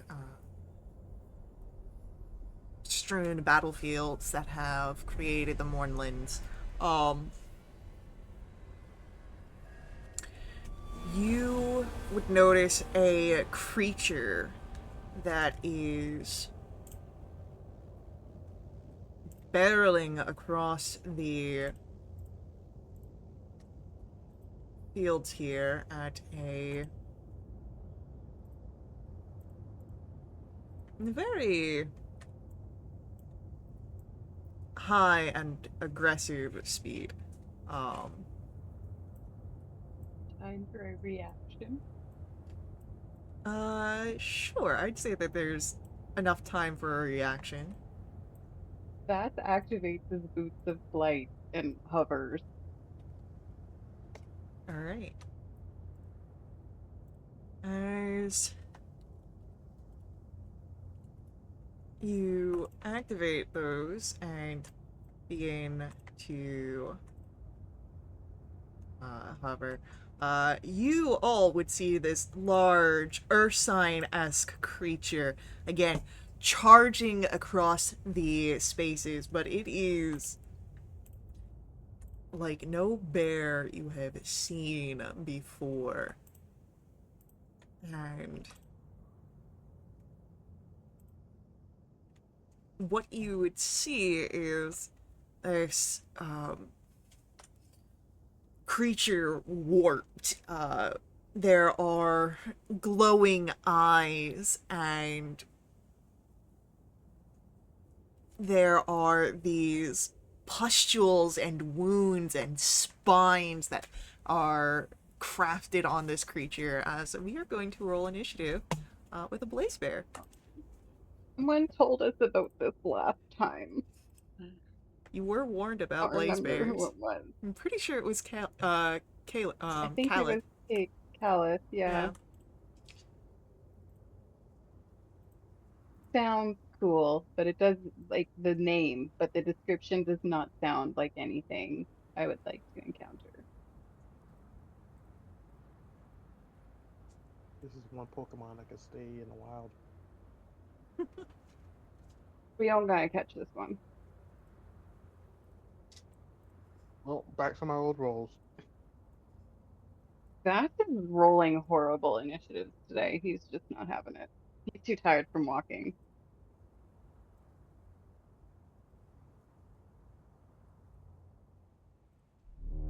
Alright. Hugh, as this blaze bear is rushing across the grounds, what would you like to do at the start of combat? All right. First, diagonals are they 1 or 2? I read this earlier. Let me double check. Descent. It was just one. I believe it's What I just remember. one, but let me double check because I know that that was something that changed in the 2024 stuff because I was looking over that. And I opened the wrong book.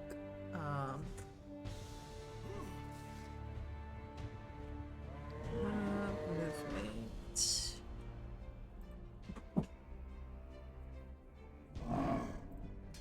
Alright, so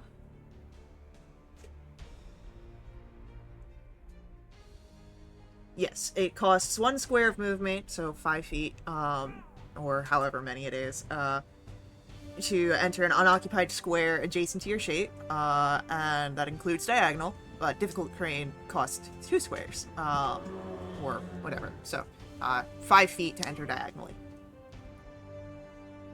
Okay. So, even with that, I won't be able to run after the blaze bear. So I'm just gonna move closer.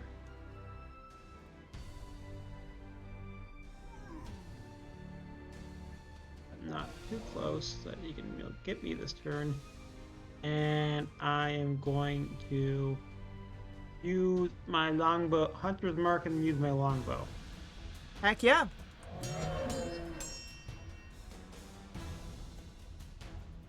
Okay.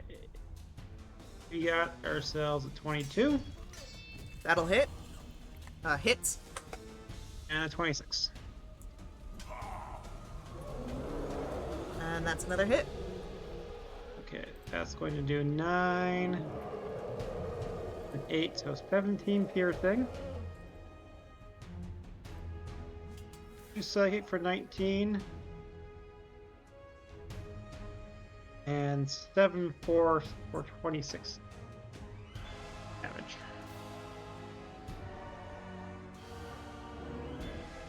And that'll be my turn. Oh, its speed has been reduced by 10. Okay.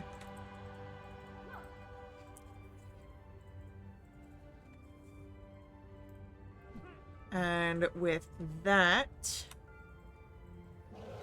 Vax. Oh, Is nope. it not the bear's It turn? is the bear's turn. I skipped over my bear, even though it's staring me right in the face. Cool. What does our bear want to do? Oh, technically, I still have my steed because it doesn't disappear on a long rest. It just there until I dismiss it.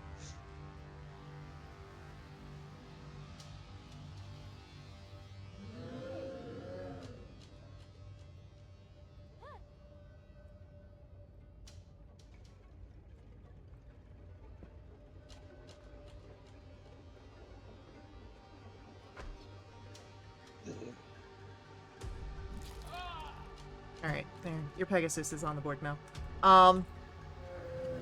And then, so our Blaze Bear is going to continue on its rampage forward.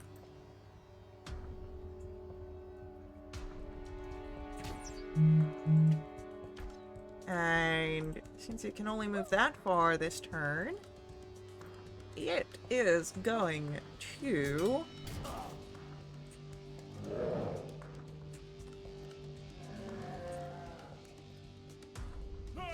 It's going to use its action to dash and continue rampaging.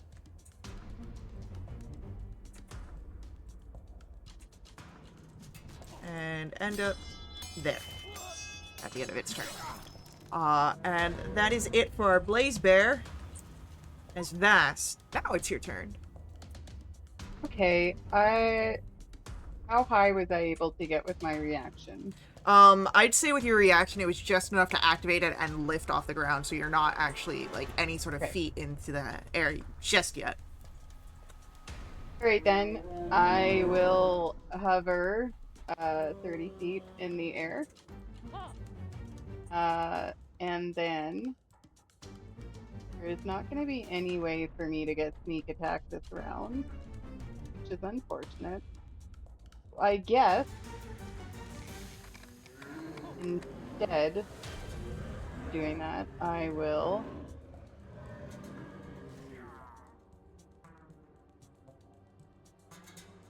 do Dissonant Whispers at second level. That's going to be a Wisdom 18.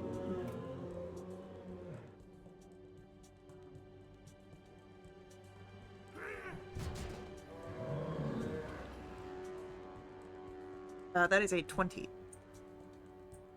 Don't like that. He'll take half of 13 psychic damage. Alright. And with my bonus action, I'll shout a bardic inspiration down at Romulus. Yo. As you do that, there is a roar from the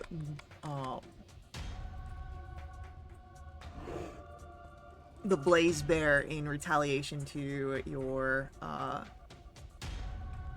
attempt of casting this spell as it takes some of that damage. And then it is Romulus. Your turn. Okay. I am going to fly up 30 feet on the back of my Pegasus, and then I am going to bonus action activate innate sorcery, and then you will see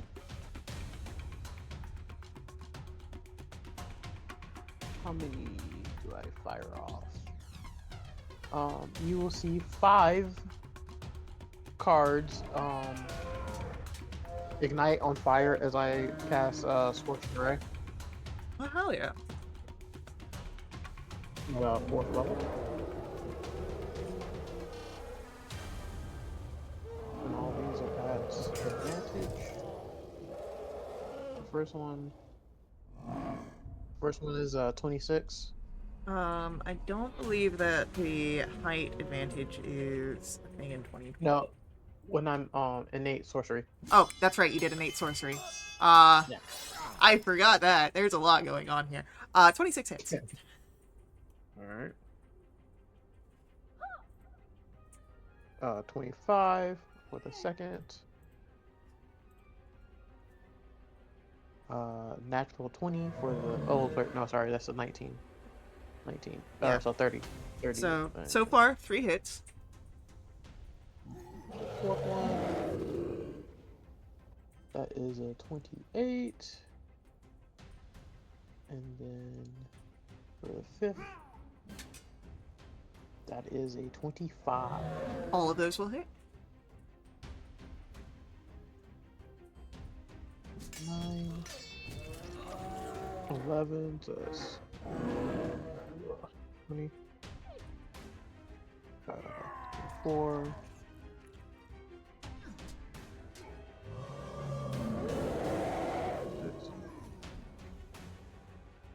And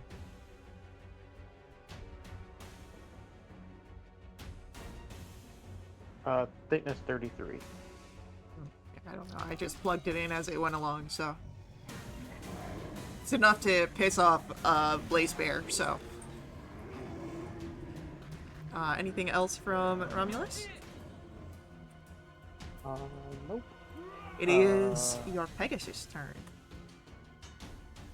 Pegasus. Use dodge. I mean, yeah, just take the dodge action and Yeah. unless in case this thing magically has some range abilities. Okay. Hugh, it is your turn. The bear, a lot closer. Okay. Put the bow aside, step forward, and attack. 25. That'll hit.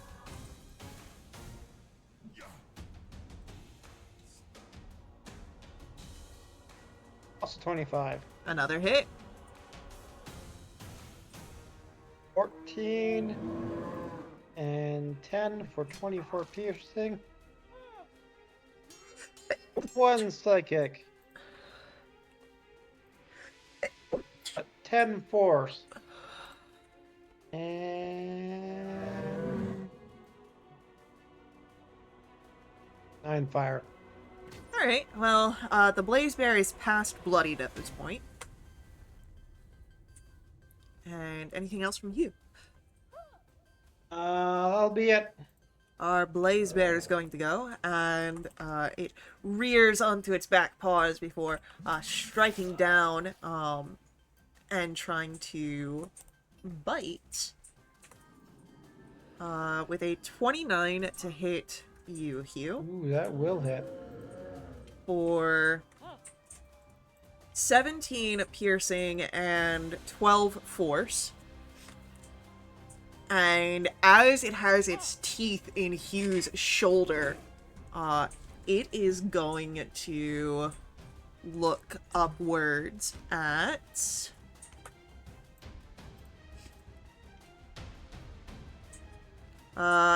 you, Vass, and I need a wisdom saving throw. Oh wait, It no, can see me past the Pegasus? it can, and it can actually choose 2 targets. So that's gonna be Vass and the Pegasus. I need wisdom saving throws.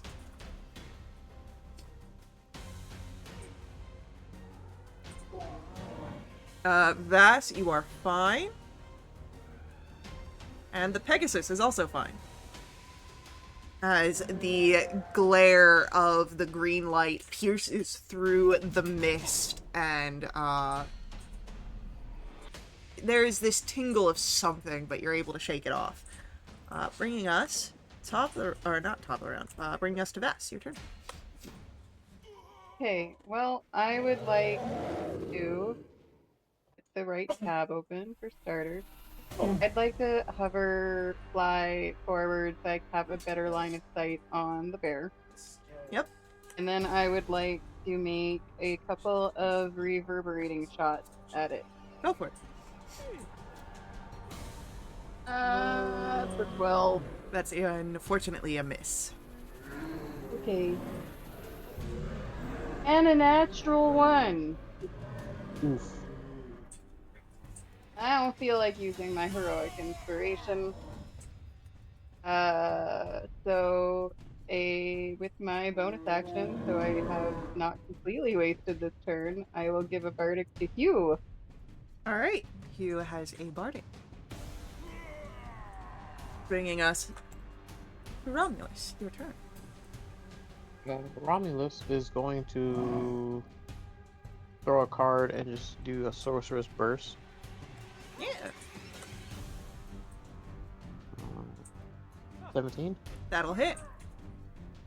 And I'm going to use the D8 for extra damage Okay. from the bardic inspiration.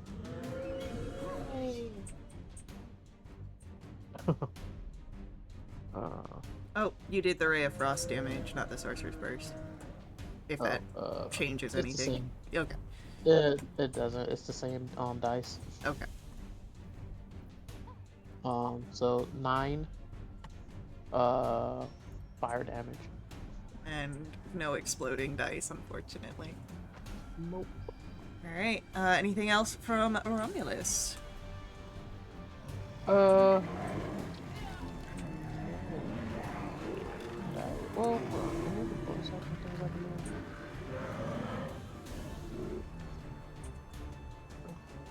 do? Yeah, that's it.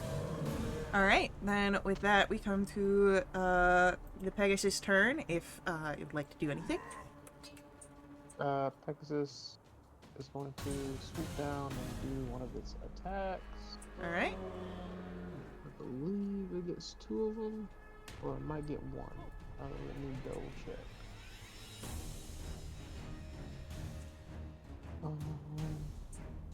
Action. Well, if it only gets 1 attack.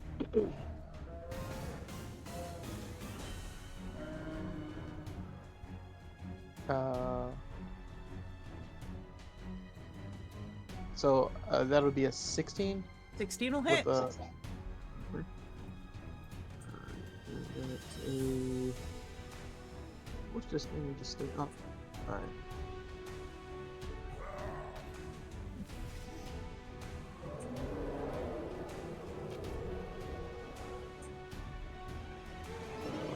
Eight, 9, 10, 11. 11 radiant damage. Woof. Does not like that. And that will be its turn as we fly back up with whatever movement left we have. Now, does your Pegasus have a flyby or anything that prevents an attack of opportunity? Nope. Alright. It's It is going to use its reaction to take a bite at you.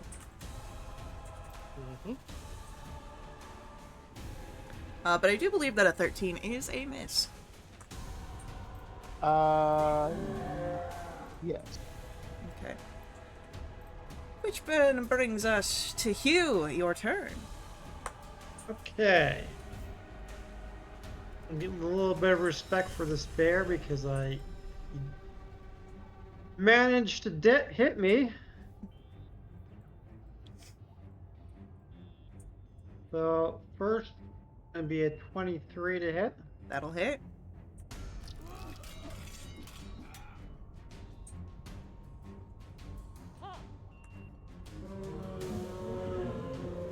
Then we got a 18 to hit.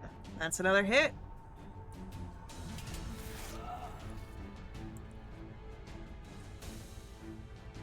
$28 piercing.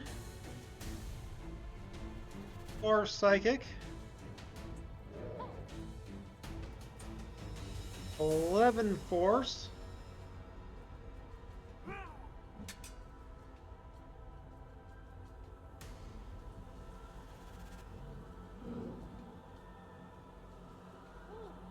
10-5. The blaze bear roars. It's wavering on its feet. It's still standing, but it's looking very rough here. Anything else from you? Okay. That will be it. Our blaze bear comes to its turn, and it is going to attempt to bite you again, Hugh. The first attempt is a natural 1, however, and that is a miss. But the second attack is going to be a 24. It's going to be parried. Alright, so as you parry that, the creature roars out once more in frustration. And Vass, it is your turn. Great. I'm gonna use my bonus action to steady aim, and I'm gonna try and make more reverberating shots. Yeah, go for it. A 28 to hit. That will hit. Oh, cool. I will get sneak attack on this one. That is 20 points of magical piercing and 5 points of thunder, because my charisma has gone up. Woohoo! With that, it will be enough to take out this blaze bear. If you would like to paint the picture. Great. I am very frustrated that I whiffed twice on my last turn, so I take my time and I target the shot for when it's like lunging forward at Hugh to try and bite, and I get it right in its throat. As the creature falls, a bit of blood burbling out of the wound to its neck. You are able to breathe a little easier, the threat having perished. And you can continue on your way to Landro, hopefully no longer interrupted. And as that is going to come to pass, we're going to take a quick break here. And I'm going to say we'll take about 5-ish minutes and then come back to see what's going on at Base Colossi.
Alrighty.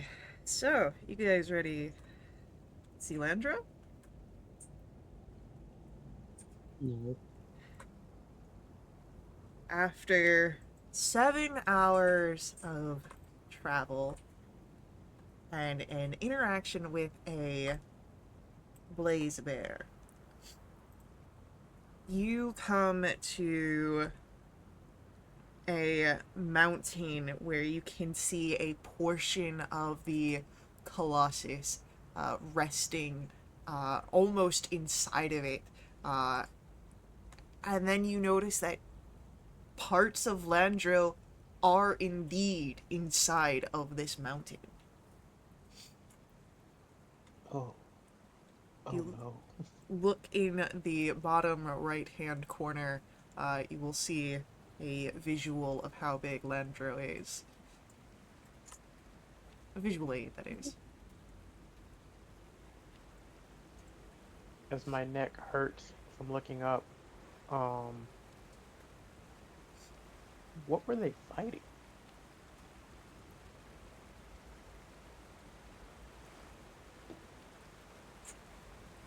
What were they fighting?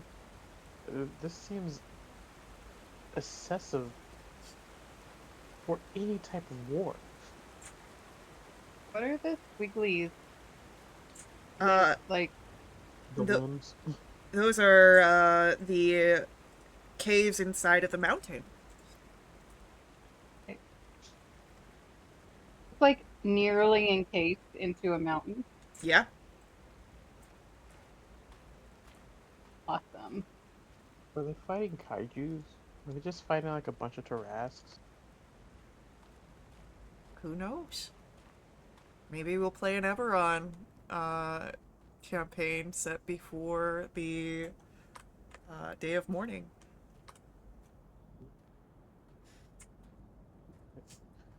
I know my characters get squashed.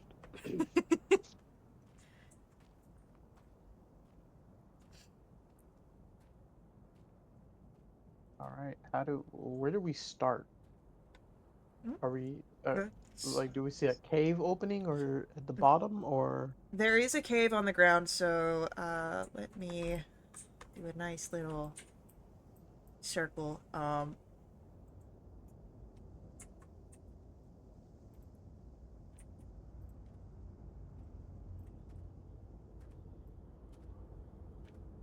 So that there is a cave opening that you can reach at ground level. However, because this is a mountain, you could, scale it, do a little bit of mountain climbing to see if there are other ways, other entrances.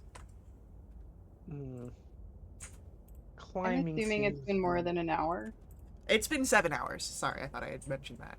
A total of 7 hours. You may have, and I missed it. Yeah. Since the bear. No, a Okay, so total of my 7 hours to get to Landro. The bear was in the middle of that.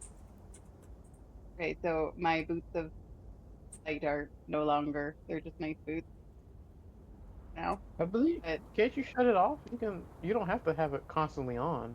You shut. You no, can. no, I just wanted to see if it had been an hour because if so, then they're not anymore. Yeah, I mean, like, if freaking Romulus can sit and fly, why can't Vast do it? Instead of walking 7 hours.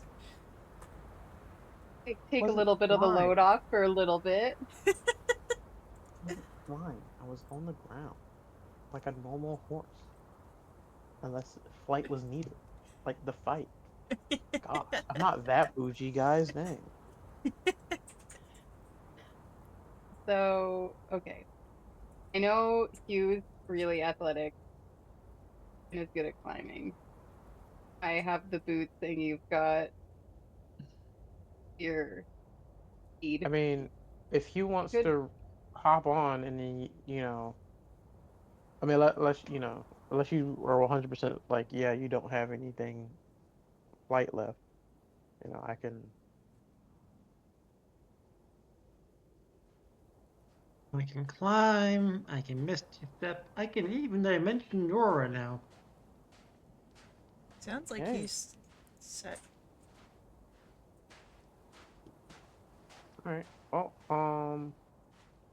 if anybody wants to ride with me up the mountain, or if we want to just go through the the cave entrance.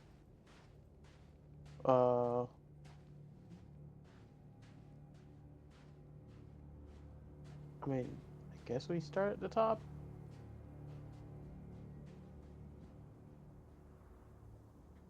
Do you get a, is it like a locate object where you kind of always have a slight tug in the right direction, or was it just for that moment I think back at I the think it, camp?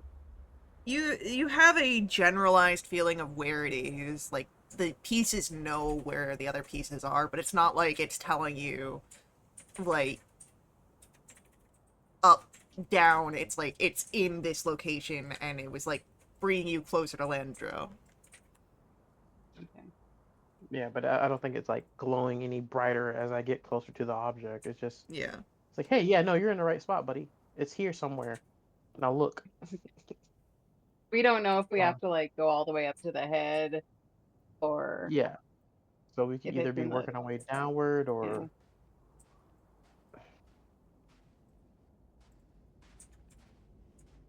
but from what from context clues that we've been given, this thing runs off of something different than a docent. So I'm willing to bet money whatever the power source of this thing is probably the rod, since that's kind of what they used it for the when we were in the astroplane on the ship. They It used it was kind of like called, the yeah, and it was called a gray matter engine, so maybe it is in the head. I don't know. Um, maybe we do want to be going up.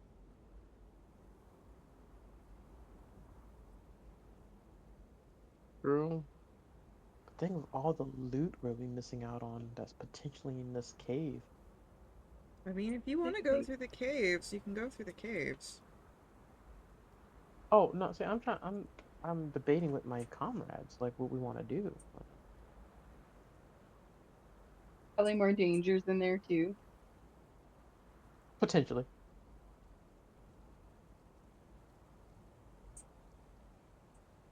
I mean, I'm not a fortune teller. I know I play with cards, but I'm not one of those people.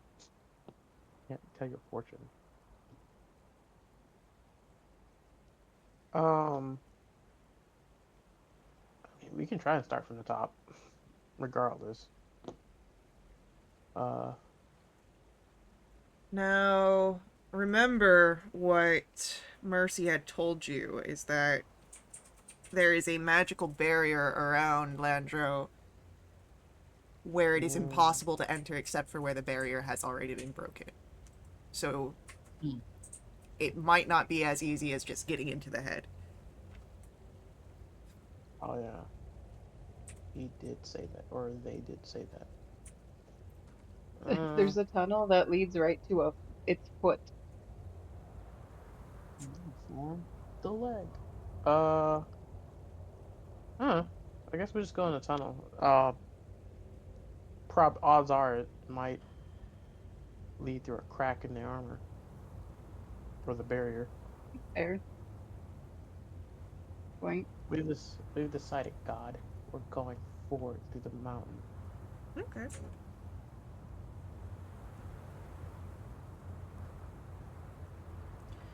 So, then if you are going through the mountain, We're going through the mountain. uh, we are going to do a little bit of racing on the fog of war.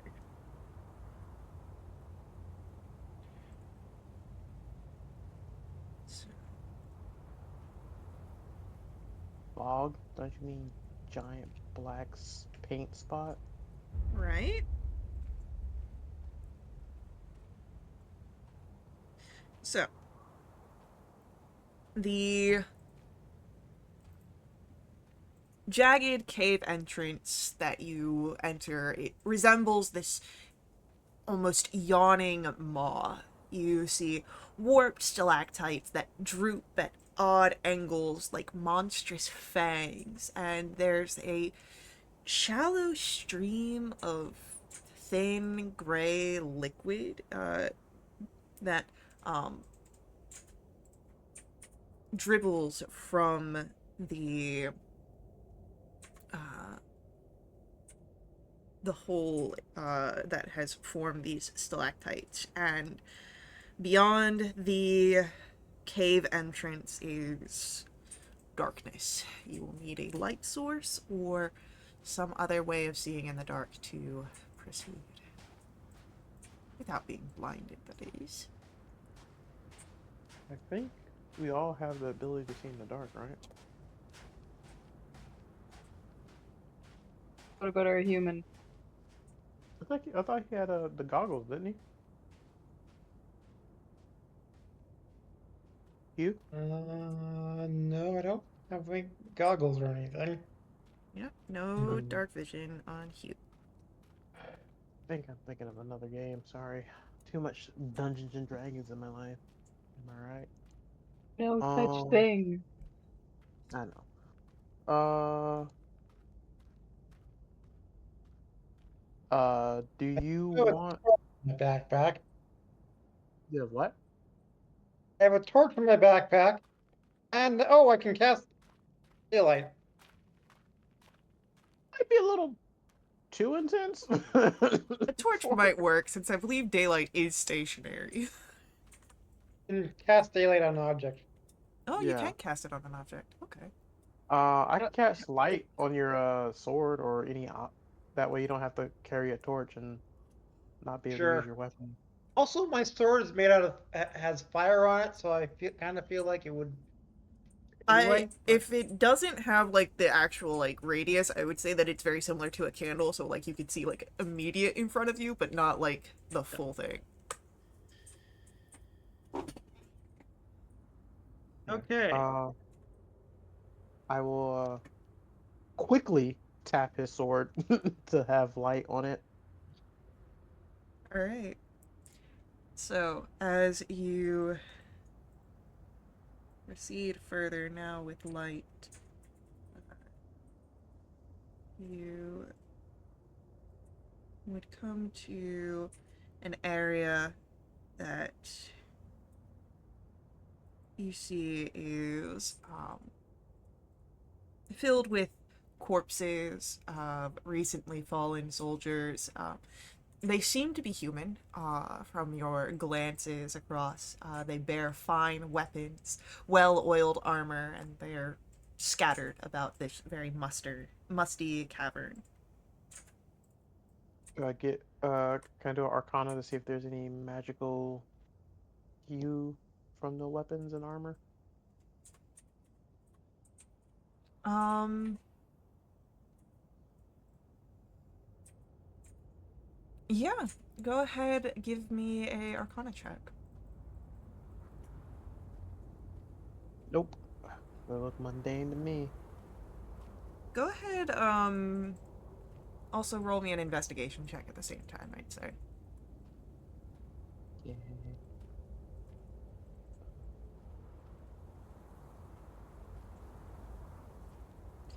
Of course, the one thing I have rolled and I get high. 15 or 16. You as you look around, while you can't discern if there's any sort of magic here with the corpses, you would notice that despite the how recently they seem to have fallen, there is this thick layer of a powdery residue that has settled across the scene here, which suggests that these remains have been here maybe for years. Hmm. So there's like a contradiction. Yeah. Like they look fresh, as in like they died like a few days ago, or Yeah, their weapons are fine. Their leathers well oiled. They don't seem to be what you would expect from things that have sat in a cave, a musty cavern with a flowing of gray liquid nearby. There should be mold and decomposition, but no, there's just this powdery residue over what seems to be freshly fallen soldiers. Did we get any indication from Mercy or anyone else how long ago the day of mourning was? No. No. Just that it's been Okay. a while. It's been a while. In 1 week. Um, can I take a look at this liquid? I don't want to. I want to look at it. I don't know that I want to touch it. But does it? Can I identify what it is? Does it look familiar? Um, it does not look familiar, but as you approach and look at it, um, you would see it's not a reflection of you that you see. At least not one that you recognize. You see your horns, but they are much larger and twisted. They seem sharper. You see your face contorted in a snarl, and fangs, larger, more animalistic, fill your scowl. Your eyes blaze with a red magical gleam. This warped and twisted version of yourself stares at you in the reflection of the liquid. It looks so badass. What is this stuff?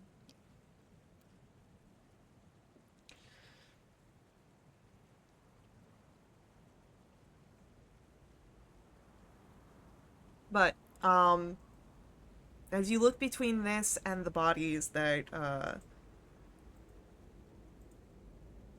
Romulus is sort of standing over, you think that the residue, the white powdery remnants, came from this liquid. It's not like it's dust or anything. It's perhaps some sort of evaporation.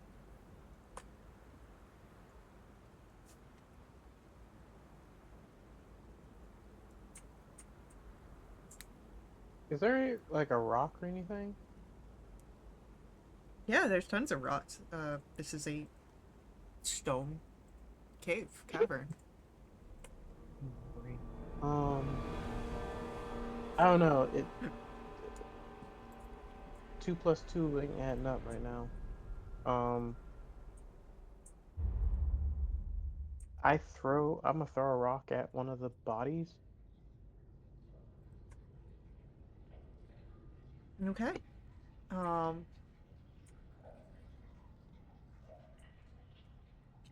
you throw a rock at one of the bodies. Can you roll for me a D100, please? That's never a good sign. 23.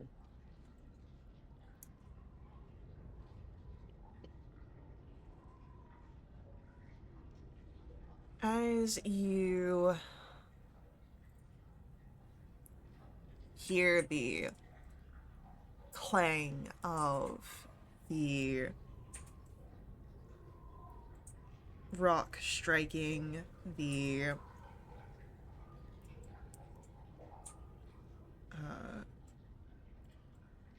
remains, there is a metallic clatter as it strikes against one of the weapons. And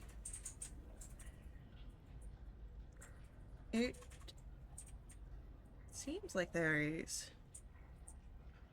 nothing amiss, that these are not but bodies, but corpses. Until you watch as the sword that was struck begins to lift into the air. And as it lifts into the air, it draws alongside of it an armor, and hearing the commotion, another pair arise. And we're gonna roll initiatives.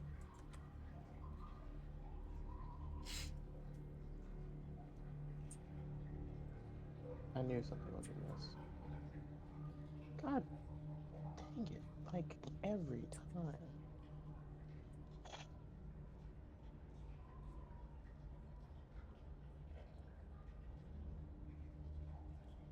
Oh, I gotta zoom in for this fight. Oh, that's why. Okay, I was probably just having a blank area.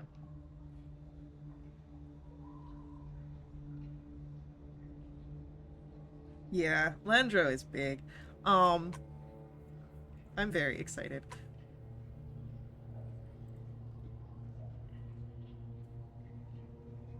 Oh, goodness gracious.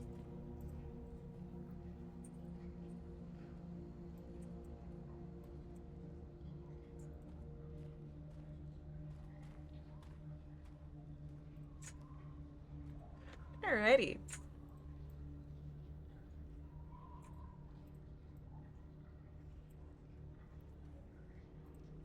Do.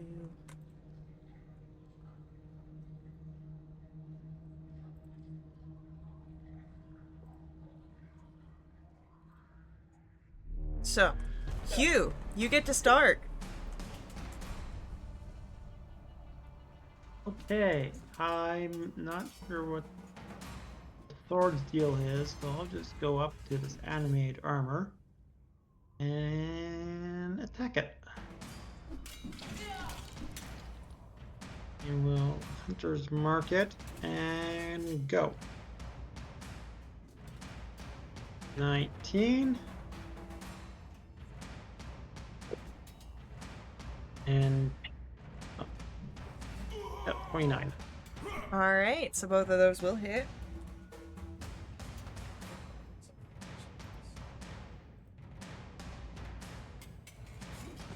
Piercing. 3 psychic. 9 force.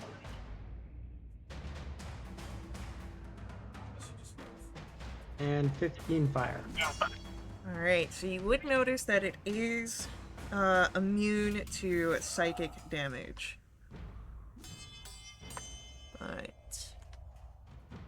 I really don't believe that that will matter too much here.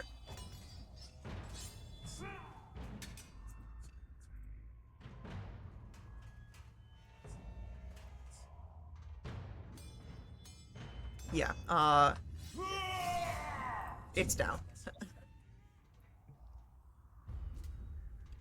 So with that, anything else from Hugh? That'll be it. Our sword is going to go, and as it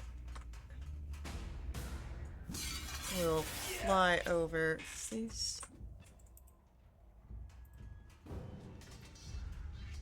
As it flies over, it's going to try and attack you, Hugh.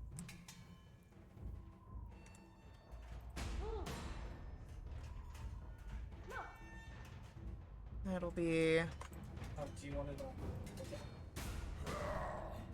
a miss, and that's all that it can do. Vas, it's up to you next. Okay, I think I was squatting down looking at my reflection, so I guess I will stand up and turn. And I will take some reverberating shots at the sword that attacks you. It's a natural 20. Oh yeah. Nice. And I get stuff because I have the feat piercer or whatever. I just need to remind myself what it does. I think I get to roll an extra die. That sounds accurate. You can roll 1 additional damage die when determining. So I'll just roll regular and then we just add the die Sounds on good. top, right? Ooh.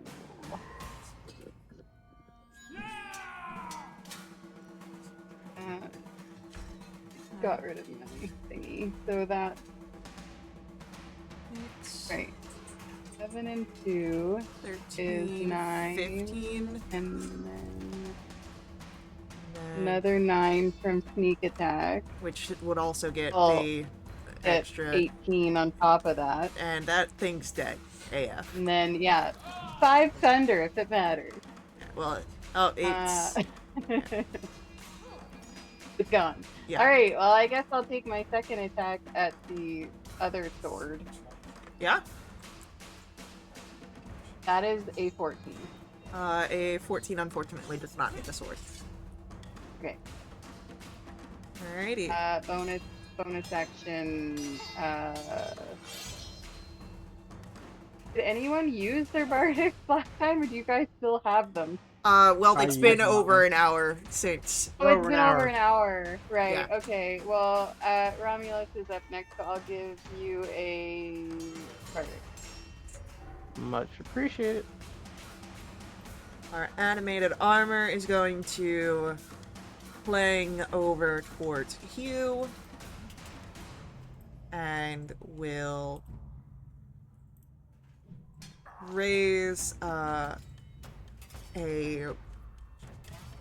gauntlet and slam down, or at least attempt to. Nope, that's a miss. But he can do it again and miss again. So no need to worry about being struck. As Romulus, will come to your turn.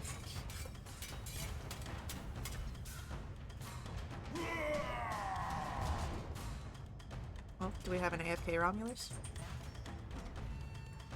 Sorry, I was muted. Going to make 2 attacks.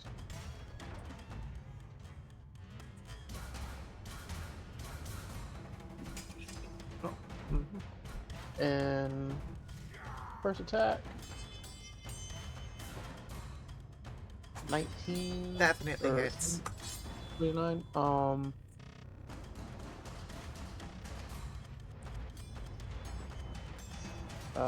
21 at the suit of armor, and then the third attack will be at the sword. 12, which I don't think is enough. But I would use my bardic inspiration.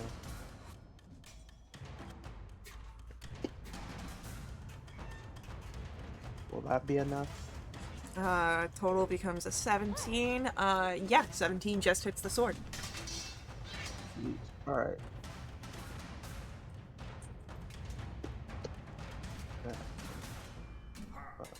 Another 8 cold damage. Alright, beautiful.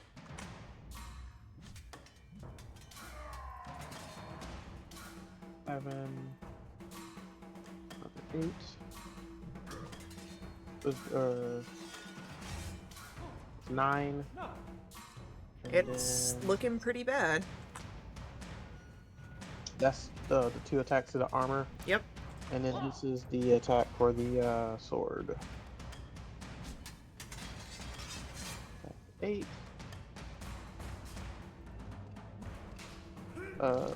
Plus an additional 7 from the vicious scimitar. And it's down. Leaving just our armor. And Alright. Pegasus is gonna lift up its front legs and do a jab. And I'm just gonna use my sorcerer's burst at the dice roll for my spell DC. 16? 16 does not hit, unfortunately. Okay. Then that will be my turn. Hugh, we come to your turn. 1 armor left, looking horrible. Well, I will give it a courtesy hunter's mark.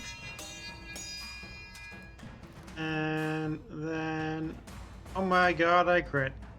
You're gonna kill this thing with with that. So I mean, if you just wanna roll dice anyway, go for it.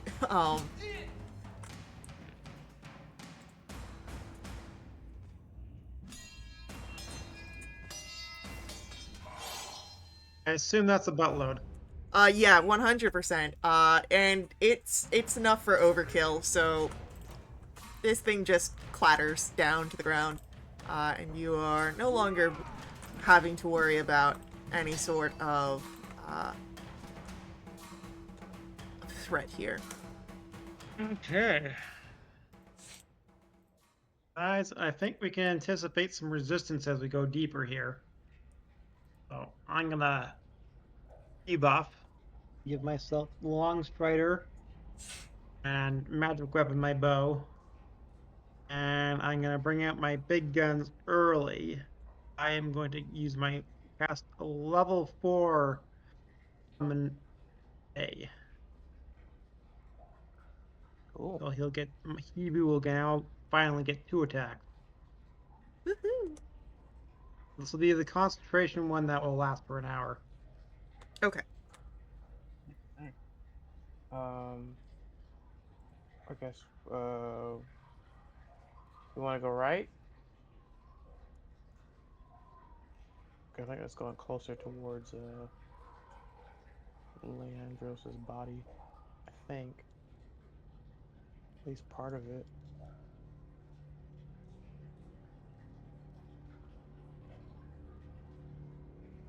Did any of that residue get on any of us during Um, that fight?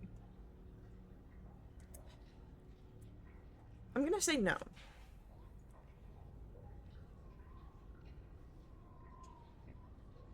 Is it possible to cross over this liquid without stepping in it? Yeah, it's very thin stream, so very shallow. Just don't cross I it. will hop over it. Alrighty, and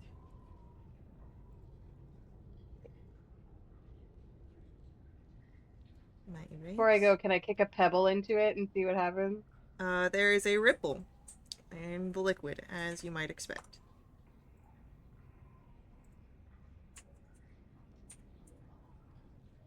Doesn't like sizzle and dissolve though. No.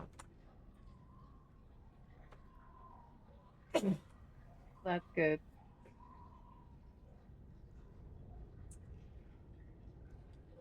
So, as you move down the path to the right, you would notice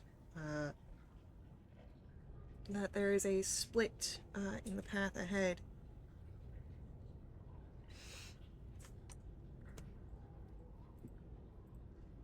Cool. Um, Oh. eeny, meeny, miny, mo. I mean, I think we can see what happens probably in the side view, but I don't know if the side view is perfectly accurate.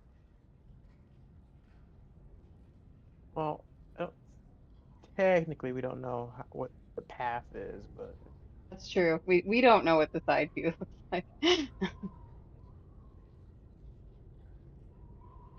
I guess let's go right. I mean, right's Or not, you know, turned against you yet.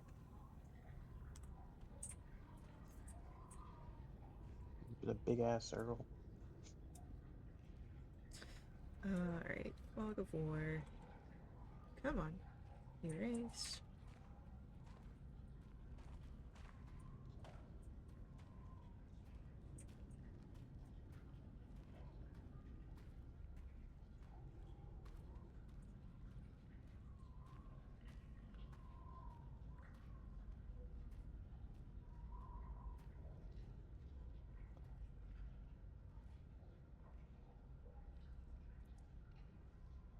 So as you move, you come to an area where you see these rickety sheets of metal separating you from the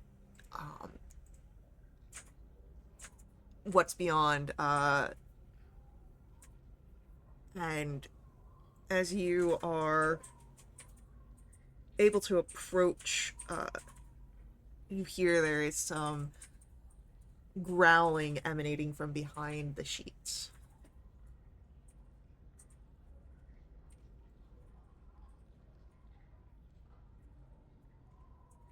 Who's gonna spill forward, I think. I mean, you're already ahead, so I mean,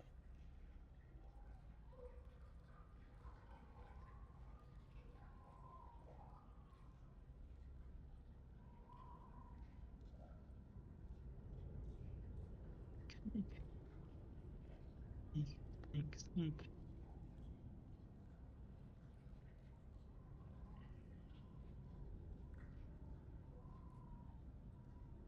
Okay. Go ahead, roll for me, stealth as you sneak forward here.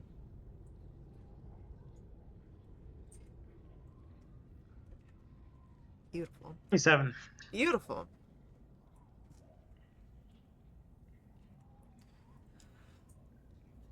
Yeah, the growling sounds as it did before. There doesn't seem to be any sort of change. Whatever is on the other side of the sheets of metal does not seem to be aware to your presence. Alright, am I positioned to tell anything from this spot about what's making the growling sound? No, it's nothing like you've heard before. It doesn't really sound to be any sort of particular beast. Oh, I can't leave this mystery unsolved. I try and get closer. Uh, so would you like to enter into that room then? Yep. Great.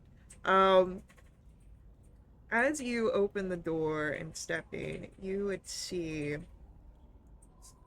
three large figures that may at one point have been human but are now twisted and strangely transformed, similar to that of the blaze bear that you had done battle with. Armor seems to have sunken into their flesh. Their faces are warped and eyes glow. And as you have interrupted them, as you see them trying to capture a rat that gets away, we will be picking up with initiative rolls for this battle in our next session.